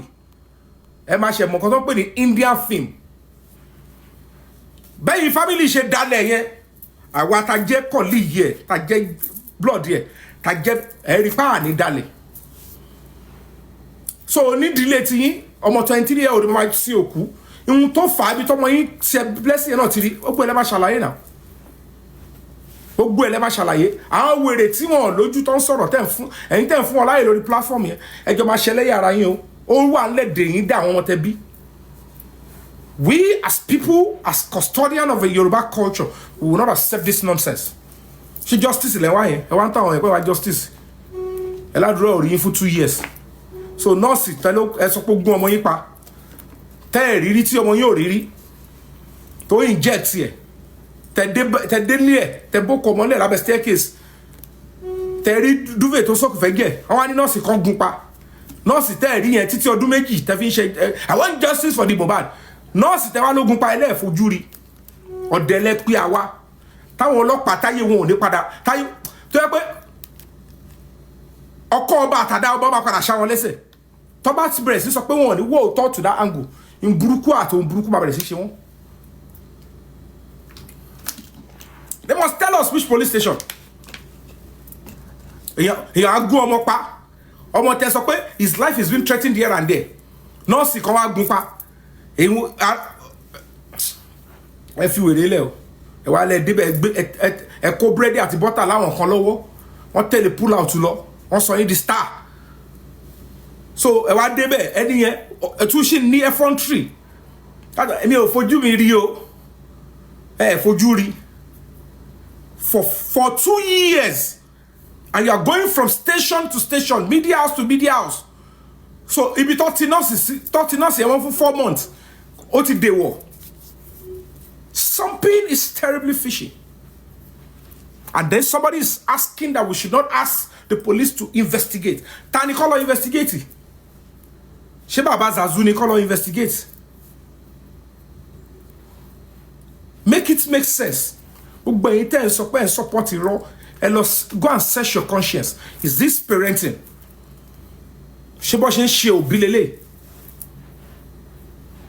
If you failed as a parent, you must be willing to take the consequence. Injection, injection wa. Mo leto ti wa, mo hospital Ọlọ́run di 12 ló wá. Tí lè dá ti sòótọ́, ó wá gún pa. Ọlọ́pàá ẹ máa gbọ́, ìjọba ẹ máa gbọ́, àwọn ò lè gba gbogbo ẹlẹ́bọ̀tọ̀ yìí. A máa bọ́ síta, we will demand full justice when it is time. Wọ́n wá gún pa ọlọ́pàá. So ẹ̀yin ọlọ́pàá náà bí ṣe worse nìyẹn. You detained a suspect, prime suspect, for 4 months, and the complainant refused to show up. And they didn't for 4 months. So while your job there, Lagos State Police Command, do me go, do me. We will continue to ask for proper accountability. It takes time. That's what is called investigation. But she's very serious. Tell me, if you are seeking justice, ọlọ́pàá deny Wùmí ò mú doctor's report ilẹ̀, àdúrà àti dàrọ́ṣẹ́ ò bá mú doctor's report ilẹ̀, ẹrù ọmọ láti kiri, then where did you go and bury? ṣe ara wọn ń gbọ̀n náà ṣì nìyẹn. So látìgbà tẹ́ ti gbé òkú yẹn tó ti deny ní police station ní Lẹ́kì, kò sí neighbor tẹ́lẹ̀ pé, kò sí family member tẹ́lẹ̀ pé, kò sára church tẹ́lẹ̀ pé ẹ bá wo nǹkan tó ṣe mí, wọ́n máa fẹ́ fìyà jẹ mí. So at what point did you now begin to seek justice for Mohbad? Tẹ̀fi wá jẹ́ pé ilẹ̀ wa bọ́ síwájú, tẹ̀ní pé ìní kí public máa tẹ̀lé pé wá justice for Mohbad. When did you start seeking justice for Ìlérí Olúwa, Mr. Joseph Aloba? Was it after you've already helped the murderers to cover up every evidence àti gbogbo nǹkan tó yẹ kó rí lára Mohbad? Ẹ wá lè rán wèrè tí mọ́tò ti lọ mú ẹ lẹ́yìn. Ní tó sì máa jẹ yẹn, ó sì ń jẹ nǹkan lọ́wọ́. Tí gbogbo yẹn bá ti ń bá mi lérí irú yẹn. Ó lè wá ẹ̀ tí rí ìlú mẹ́tẹ́ ń bá pò. So at what point? Yes, that's the question. Because if it was after the public began to demand justice, then you're not seeking justice for Mohbad. You join them in covering up. I will ensure that pẹ̀lú body language àdúrà yẹn àti ìyá yẹn ṣáà ti mọ̀ pé ikú lé ní Mohbad kú ẹjọ́ lọ́wọ́ nù and they deceive the public, and you work with some criminal police officers and government officials to make a mess of the old justice, and then you expect people like us in the temple of justice to keep quiet. Torí kẹ́ má bàa kú, torí pé ilẹ̀ máa kọ́ jẹ́ criminal, ilẹ̀ máa kọ́kọ́ jẹ́ apààyàn. Ready àti pààyàn dáadáa sí. Káyé ilé bàjẹ́ sí.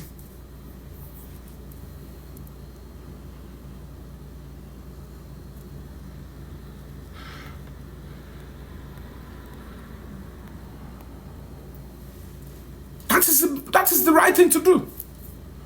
So they should properly investigate, look into our concerns, our complaints.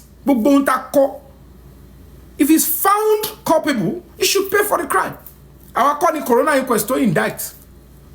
Even the senior advocate told it publicly. You have been indicted. Because at his coroner judge, she's negligent by refusing to let the boy to be taken to hospital for proper medical care. But what other role did she play? And that is why in the letter to lawyer Gbegade, lawyer Mesoro, Onimofio, lawyer to my yaso padajo yen, Sagambe lawyer, on Gbegade funi, cause she's alleged and complicit of murder, theft, and criminal conspiracy. One da obo opa mo yen adu e ba wa se boy no. Ken sọ̀rọ̀ jù. Tí ó bá jẹ́ pé ibi tá ń bá lọ gan ni tí Attorney General of a Federation kan issue kíní jáde pé any media house, anybody tó bá gbé video yẹn jáde, or anybody tó bá publish it, nothing will happen to them. Tí wàhálà bá ṣe Nigeria, then you see what will happen afterwards. But everything is step by step. So for those of you that care to listen, as we speak, even the directive is not just about Mohbad alone. The threat, because we've been able to give credible information and they know that it is coming. So apart from Mohbad gone, for the interest of the country, the reputation of the president, they must do it. But timeline, konche giri, because I want to have shake on the losing. Gbádùn mi, àwọn tó fẹ́ fi ṣe kàgọ́ngọ́ tó wà nù report yẹn gan wọn lè lóńsìn. So ẹni ọlọ́pàá tó bá ń ṣe pẹ̀lú àwọn wèrè yẹn á kọ́ máa gbowó lọ́wọ́ wọn, because tó bá ti tó time tí report yẹn bá tún padà lọ́dọ̀ àwọn president pé ẹ má gbàgbé o, ó dà pé tí eléyìí òkúta òkú eléyìí, this is a keg of gunpowder, they will go back fully to it and they will expedite it and get them to court. Because prosecution is the only reason why they will not use what they want to use to destroy Ashwaju's name. So they can, that's why they are still thinking there is being delayed. But we, as a complainant, we can expedite it. It doesn't matter. But not on long. We have given the instruction, investigation has already commenced. One more. Come on, deceiving at this stage. The public, give yourself kudos. This is for you.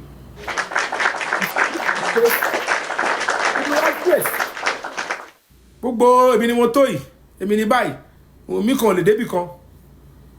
Pẹ̀lú rọrùn, bóyá gan ló wọ pátá d'Abuja, pẹ̀lú rọrùn ló fi débẹ̀, pẹ̀lú lọ́yà wèrè. Kò sí presidency Wùmí dẹ̀ lọ. Kò sí presidency wọ́n jẹ́ kó yé pé tó bá jẹ́ pé wọ́n mọ̀yàn, wọ́n ní gbogbo ẹ̀. Lọ́yà yẹn ò ní lọ fi Wùmí dógò síbì kan. She won't go and keep Wùmí somewhere and enter into FCID. If there is no presidency and it's not Jermaine, they will say he's just a liar now. He'll be on below the social media. Oba move me daddy straight in it. I'll come with daddy straight. But because they don't know how to lie, oh yeah, get one.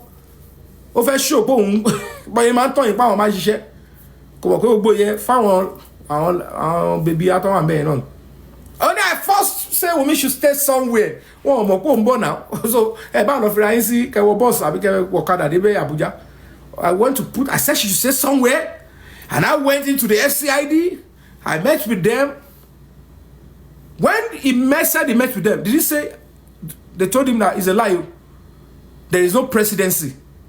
Yomi is a liar. Because Yomi saying Wumi is needed in Abuja.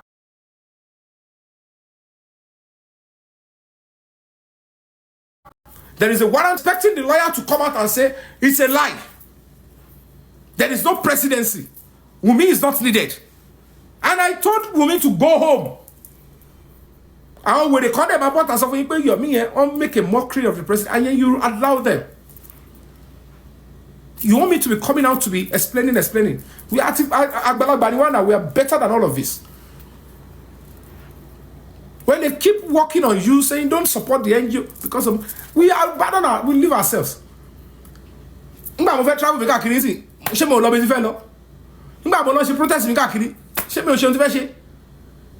It will might only slow it down, but we are moving because our team near Yoko to understand how sensitive this kind of a case is. They are not backing down. I want to say they are genuine justice fighters. They are not backing down. The real parents. Don't say what I bring a lady down. No.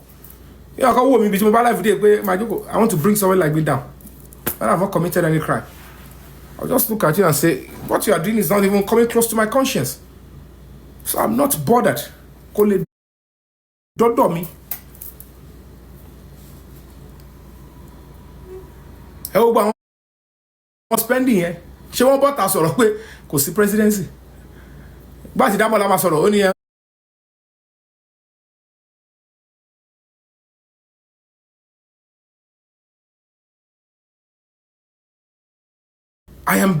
My opinion is that àwọn tó jẹ́ olóòótọ́ they are not deceived. Àwọn ara wọn lọ́jọ́ ń rúra wọn bí wà tẹ́ pé they believe them because wọ́n genuine tẹ́lẹ̀. The kind of justice they are pursuing is not the kind of justice that we are pursuing. So we need to understand where we stand.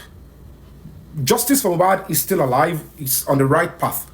This is how meticulous investigation is. Our land delay. And it's in part. Police can do it independently, but of course, I don't mobilize one. And when you case to any department in the I don't mobilize one. I don't shape lolopa. So we as completely master family now. Case the part. I'm here, spirit meaning when I'm done, I'll return back, finish it up. So gbogbo àwọn tí bá rí tó wà ní kéèsì yẹn kó máa jẹ yín lọ́wọ́ kó máa dídó wọn dẹ́yìn lọ́wọ́ kó máa jẹ kíní wọn lọ àbáwọ̀ lọ́yìn sọ. So ẹ fọkàn balẹ̀ o wọ́n yẹ káwọn kan gbé yín ní gbogbo everything is not about money o. tó bá jẹ́ yẹn ni àwọn òṣà béèrè owó mọ́ and we are pursuing it. So yegede wọn ni and I will be careful about who I have close or who I allow people to know that is close to me, because one of the ways to penetrate me, anybody to buy close mommy, small me, they use them easily. And most of these people, they fall for them easily. So most importantly, maybe a little fragment might still come around to want to start turning around, but materially this will not run. I perish alone. So if everybody working with me must be invisible. Nobody must be seen. Nobody is close to me. With me. Maybe because we are fighting for, I might share some information, but trust me, the key and core information, nobody can hear it from me. And it will look believable to them. But the real gist and the real efforts, nobody will know until Toba act. Because we realize I want Tabo bad going here. And that is where they always penetrate. And that's what they do. If I was the one that said what that lady said, somebody would say I was lying. But look at, naturally, God wants to make you guys to know that I have never been lying. A little way, baby, she move. When proof God is ahead of them. Escape. Because if the ticket was not booked, I will be compelled to go and attend to that petition. And that would have been the end of justice for Mohbad. Because on ton plan here, on ton marché mi omo, I want to ba wọlé wá lóru nbe mi mo. Mo lè ní mo strong mo ní gbogbo ẹ̀. O ma àwọn tó fẹ́ aba ẹ o. O mo tó fẹ́ lò wá o. Tí lion bá wà no cage, wọ́n bá lágbára ẹ o. So caging is what they want. If they cage you, no matter how strong you are, whether you are a gorilla, you are a chimpanzee, you are a lion, your power is already reduced. So because this struggle doesn't want that to happen, or make sure why enabled, that is how we get with that. But get one thing, the government of Nigeria as we speak, the police at the force headquarters as we speak, 101% pursuing justice for Mohbad. But we as the complainants, we have more job to do in terms of picking these people one by one, because a lot of people know fly ticket, process it. 2 months after no, you have to be there to support them. Support the NGO because they know by that way I'll be moving and I'll be a meeting mo ṣe àwọn yẹn tí mo pariwo tí mo ṣe gbọ́ ẹ màá ní àwọn tó kù mí ní rí mi dẹ̀ ní ṣe pẹ̀lẹ́ nu lásán So téèyàn kan máa ń tọ́ yín pé kò sí justice because wọ́n fún wọn ṣẹ́ yẹn ni gbogbo àwọn tó rò pé ẹ lọ convince wọn ẹ sọ pé kọ́ máa support ẹ mọ́ ẹ sọ pé báyìí ẹ lọ record kìíní kan ẹ sọ pé kò sí justice. They are deceiving you all. That thing tó jáde láti your presidency yẹn mo fi Ọlọ́run bàbá búra tó bá jáde bẹ́ẹ̀ yẹn kò ń padà wọlé mọ́. But the power lies with those investigating. Tó bá le jù tó bá pààrọ̀ àwọn yẹn particularly bá ti ní problem pẹ̀lú wọn yẹn they put in the new people. But as we speak, the 2 IPOs have been removed. They've transferred them to another place according to the information available now. So the CP is still there. We have no problem with him because he realized eventually that it's not worth it. The commissioner of police. So CP Loma head each department, the first headquarters, and there is a DIG and there is an IG. But the real professionals in each department is headed by a CP. But I want to need final share to lead you to let your CP below is the DIG and the IG. So all directive I work with complaining what sort of department at the head of that department at IPO only will call your own crew. Call it below miss be. But CP any àwọn yẹn ló ń bá nígbà tí jà wà láàrin wa ló ń sọ kíní fún wọn tó ṣe rò pé there is no justice, and that is the reality of the matter. Almost of ilé but our àárín wa ti tò because he saw that wọ́n bá mi sọ̀rọ̀ and I withdrew the case against the woman IPO. Woman tí mo play audio yẹn ṣe ẹ ṣáà gbọ́ tí mo play ńgbà yẹn ńgbà ọ̀rọ̀ spending yẹn gbogbo àwọn wèrè tó ń tọ́ hijack yẹn wọn bí wọn dá ẹ̀mí wọn ò gbé wọn lè tẹ́lẹ̀ sí nígbà tó bẹ̀rẹ̀ sí wá wọn kiri gan wọn yà dànù ni àti boy tó ń lò yẹn yarí pé wọn yà dànù ẹ̀mú èèyàn tí mo ti lépa because I'm pursuing the truth. Wọ́n ṣe ń bá mi lórúkọ jẹ́ tó mo ṣì takú ẹ̀rí pé wọ́n yí wọ́n dànù because they are not called for it. So don't worry wọ́n ti kọ́ lẹ́yìn èrò kọ́ la fẹ́ láti get justice. We will get that justice because we have right backing. I'm down with it alone. So thank you all for coming through.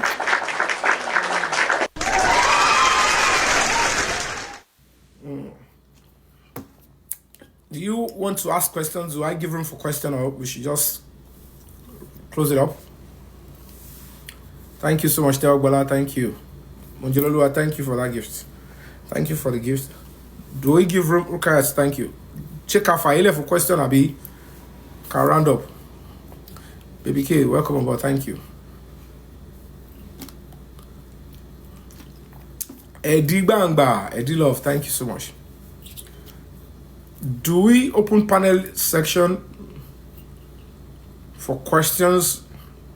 We just want to treat questions if there is any. But if you don't have any question, let's just close and then we'll go. Sean back up. I don't get what you're saying. You said IS. I don't remember. Mura Anuba. A long while, he said.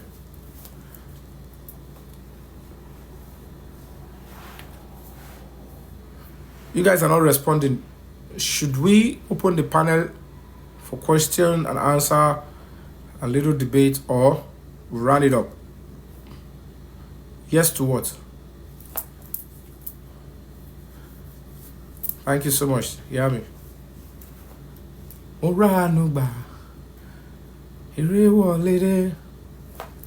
Okay, we should open. Ayolani, I have not seen you before, yeah? Or do you normally come? So if you want to ask questions, just send your request so that I can respond. Send your request. Let's do that for 30 minutes or 1 hour, thereabout. So somebody should look at the time. This one's 17. You can send your request if you want to ask questions. We'll stop by 2:17. Yeah, it's 2:17 here on this side of the Atlantic. Hey, honestly, on the New Jersey.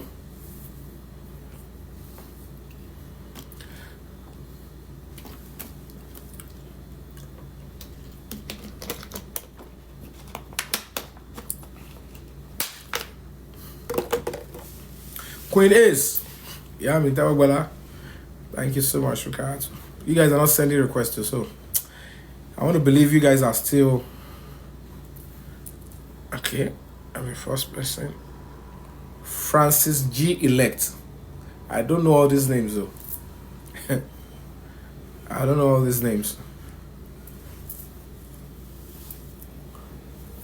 My moderators, do you know all these people? Look at the request. I want to call Kabiti. I don't want. I'm not giving room for all those things that they. I want to. If I want to cut whatever show I do, must be on a serious, direct cases, not all this, content that is not going to be moving and put you in a very different light, like those that are making a mess on social media. No, I'm too busy for all that. I've got so many scripts I need to write. I'm not going to be staying on this case forever. In the next 2-3 months or there about 4 months, we should be out of it. The case should be going to court and then justice should be served. The problem for that on justice now. If the government does not want to give Mohbad justice, they won't go and say they should take the case from Lagos. So they are only deceiving you. They are using some names to scare people away. And those people will keep telling you, Emma Furuka was dirty. I would never tell you, family don't block people. Only few of these people to look on Lagbara there because there is nobody in the public. There is nobody in the family. There is nobody in the public. So I want Lagbara there to come and see. On the opportunity as a calling cases because I want to party when you come power Sakwara on. I'm not saying Kalu and Momo. But kidding of Veshi. So let that boy and more reason to feel with Egbon. Ṣé bá ti bẹ̀rẹ̀ lẹ́tí lẹ́fẹ́ bá mi jà fún justice kí lè tẹ́lẹ̀ fọ́ fún àwọn ìyàbọ̀ tó bá ń ṣe bẹ́ẹ̀ ni ṣé irú yẹn ajá bí ọmọ gidi ọmọ 23-year-old tó ń ju aṣọ sójú olórí. I get what I'm saying. It's not a fake account. Rí yín bírí ni. Ẹgbọ́n ṣe mọ Francis G. Elect. Mi ò fẹ́ àwọn gbogbo drama tó ń ṣe yẹn ni mi ò. Báwọn ẹjọ́ tó ń ro yẹn. Ilé ètò lòun bọ́bọ̀. Ètò ló ń jẹ́ bọ́bọ̀. Mi fẹ́ gbogbo pátápátá yẹn lórí péjì mọ́. It's easy to say stuff with my name or come to my and then they spread it around. It's enough of all that. If you don't class yourself, everybody come out way is just a good walkover and everybody getting here for a long time. I'm not going to be giving room for that nonsense again. Stage is at a this serious matter. So if my people here they want to say something that I know that are conversant, come up, we'll discuss. Come up, but majority of them can always message. Abiola Minister, thank you so much, sir. So that's the update too, and that's the progress. Very shortly, I'm going to be coming back, maybe in the next 2-3 days, I'll be coming back to give another update, hopefully, but depending on what is on ground and what is going on in Abuja, I will let you guys know. But if it is going to be very sensitive, I won't give the update because I already know. What I'm so long, but only my way, mama make it so difficult and Kamasaki. But me saving me better go. I get what I'm saying. I know they run, I know they avoid anything. I'm not running for justice for bad. Mo free Latin me got kill me call it takuso jukan. Okay. So papa gbo ani fi yen kan po. So ṣé mi tí mo lè lọ ibi tó lè mi káàkiri ni màá jókòó ti pé kí ṣe máa bá orúkọ ara mi jẹ́ kí n tó rówó ṣé mi lè jókòó sí London àbí America àbí Canada àbí kò fi máa pawó. So but ọlọ́mọ akọ̀dé àìmọ̀ ṣe sí wa gbogbo ohun tí wọ́n fẹ́ ṣe ilé ayé kọ́ ló máa fowó kẹ́yìn lọ́rọ̀ wa ní tí wọ́n gbọ́dọ̀ máa gbàdúrà nìyẹn but ọlọ́mọ reason tó máa ṣe aláwọ̀ nǹkan mi ẹ̀gbin ìdọ̀tí mi God knows how he allow it. Okay, in the absence of that, maybe I should just play some games. Let me play some games to refresh myself since my repeat alarm. Since nobody is asking questions, so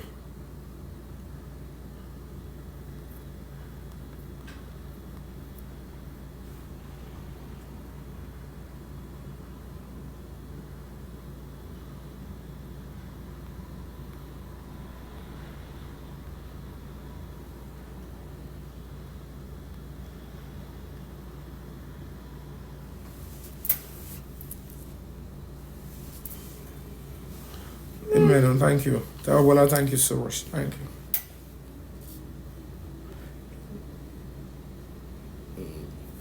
Thank you all for your prayers. We're making progress, you know. Case ẹ̀ ti bàjẹ́ gan, so ká tó lè sọ pé very direct ẹ̀ tún ṣe pẹ̀lú gbogbo àwọn tó wà láàrin wa tó kàn ṣe, even including the family members. You have to expose all of them. You have to be willing to take the fight to them. Wọ́n bá ń pè ní if not ni wọ́n máa tẹ́ ẹ̀ bá ṣe bẹ́ẹ̀ rí justice. Àwọn tó ń di lọ́wọ́ wọn lè fẹ́ cause jùjà sí yẹn, and facing them on behalf of the public is not an easy task. So we don't know way me she can anybody. It's just the right thing to do. That very justice for Mohbad. Mohbad is the victim here. They should search their conscience. And dale omotebi, and so be, and so it be, and so did Dakuda. So dear Drake, calling bound your kiddy. Justice only why as a parent. To my good Nigeria to show you book at our worry. To everyone near, don't tell him one lane. Èèyàn bú gbogbo àwọn tó wá justice on dáwọ́ tó ń ṣe gbogbo ẹ̀. Èèyàn bú actor tó wá justice tó dẹ̀ ráyè bẹ́ẹ̀ nítorí ẹ̀rí mi bẹ́ẹ̀ náà ni ìdí tẹ̀rígún náà lè ṣe ta gún lọ́fà everything àṣà àwọn wèrè tó ń kójọ ẹ̀ náà lọ yí gbogbo nǹkan tá à ń ṣe wá ṣe lọ tọ́ báyìí wọ́n á parọ́ báyìí ẹjọ́ mélòó mi fẹ́ máa rò báyìí máa para mi máa yọ sórí gbogbo ẹ̀ náà people find it easy to quickly believe them wọ́n sáré òbí Yomi yẹn Yomi yẹn rẹ̀ pé ló ń pa mo kí ni gbogbo pàlàpàlà àti ilẹ̀ mo ti sọ pé bàbá yìí èmi rí gbogbo kò jọra wọn because mo kàn ń ṣòótọ́ pẹ̀lú anybody ní mi kàn ń ṣe tèmi bẹ́ẹ̀ lọ ń fi ibi àti ewu wáyàn káàkiri èyí kan dẹ̀ máa jókòó síbẹ̀ yẹn máa ń sọ everything tàbá fẹ́ fi búyàn owó kìíní kan gbogbo ẹ̀ lé owó ni ẹ jẹ́ ẹ lọ́kí padà wájà rè. Let's end this one. If I want to come and play a game, I'll come later. Let me go and rest. Thank you so much, everybody. Thank you so much. To all the comment section, I appreciate you guys. To all the members of Break the Silence Foundation, human rights organization on this particular, to all the senators, I appreciate you all. This is for you guys.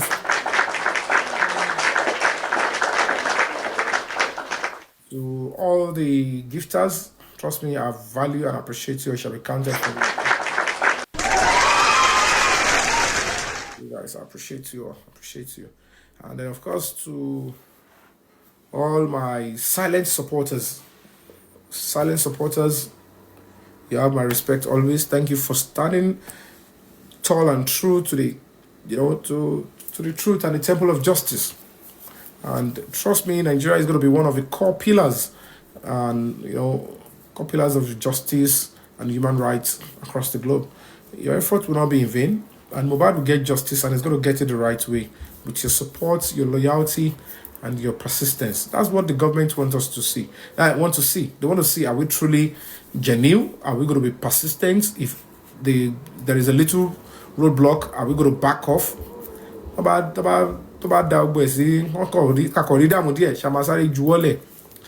justice more. Genuine.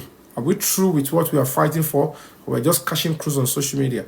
It is time for us to come together and prove to the government and to the world that we're genuinely and doing what is legitimate under the law to pursue justice for one of us. He was my colleague. He was a Nigerian. And I have right to stand by him. I have right to decide and to demand and seek justice for him, particularly when we have a government that is willing to do the right thing. So, whatever the case may be, don't let us be complacent. Don't lose hope. Continue to believe, and don't listen to naysayers. Mohbad's justice has been ordained and it has been signed. It is coming. And it's very important that at this point, that justice we must get. It will come. Government will now. And they did it. They start the investigation. I was not even in Nigeria. So it means there is willingness and readiness. And nobody's perfect or better than God. So, God willing, Mohbad is going to get justice and is going to get it the right way. Would get over this stage. Thank you all, and I love you all. Thank you. Don't forget, this will be the last time I would likely respond to any Shatalan or any disgusting fella, peddling junks, making unnecessary threats. Don't brainwash àwọn call it look like they are relevant or they are speaking the truth. They are junks, they are stench fists, and this will be the last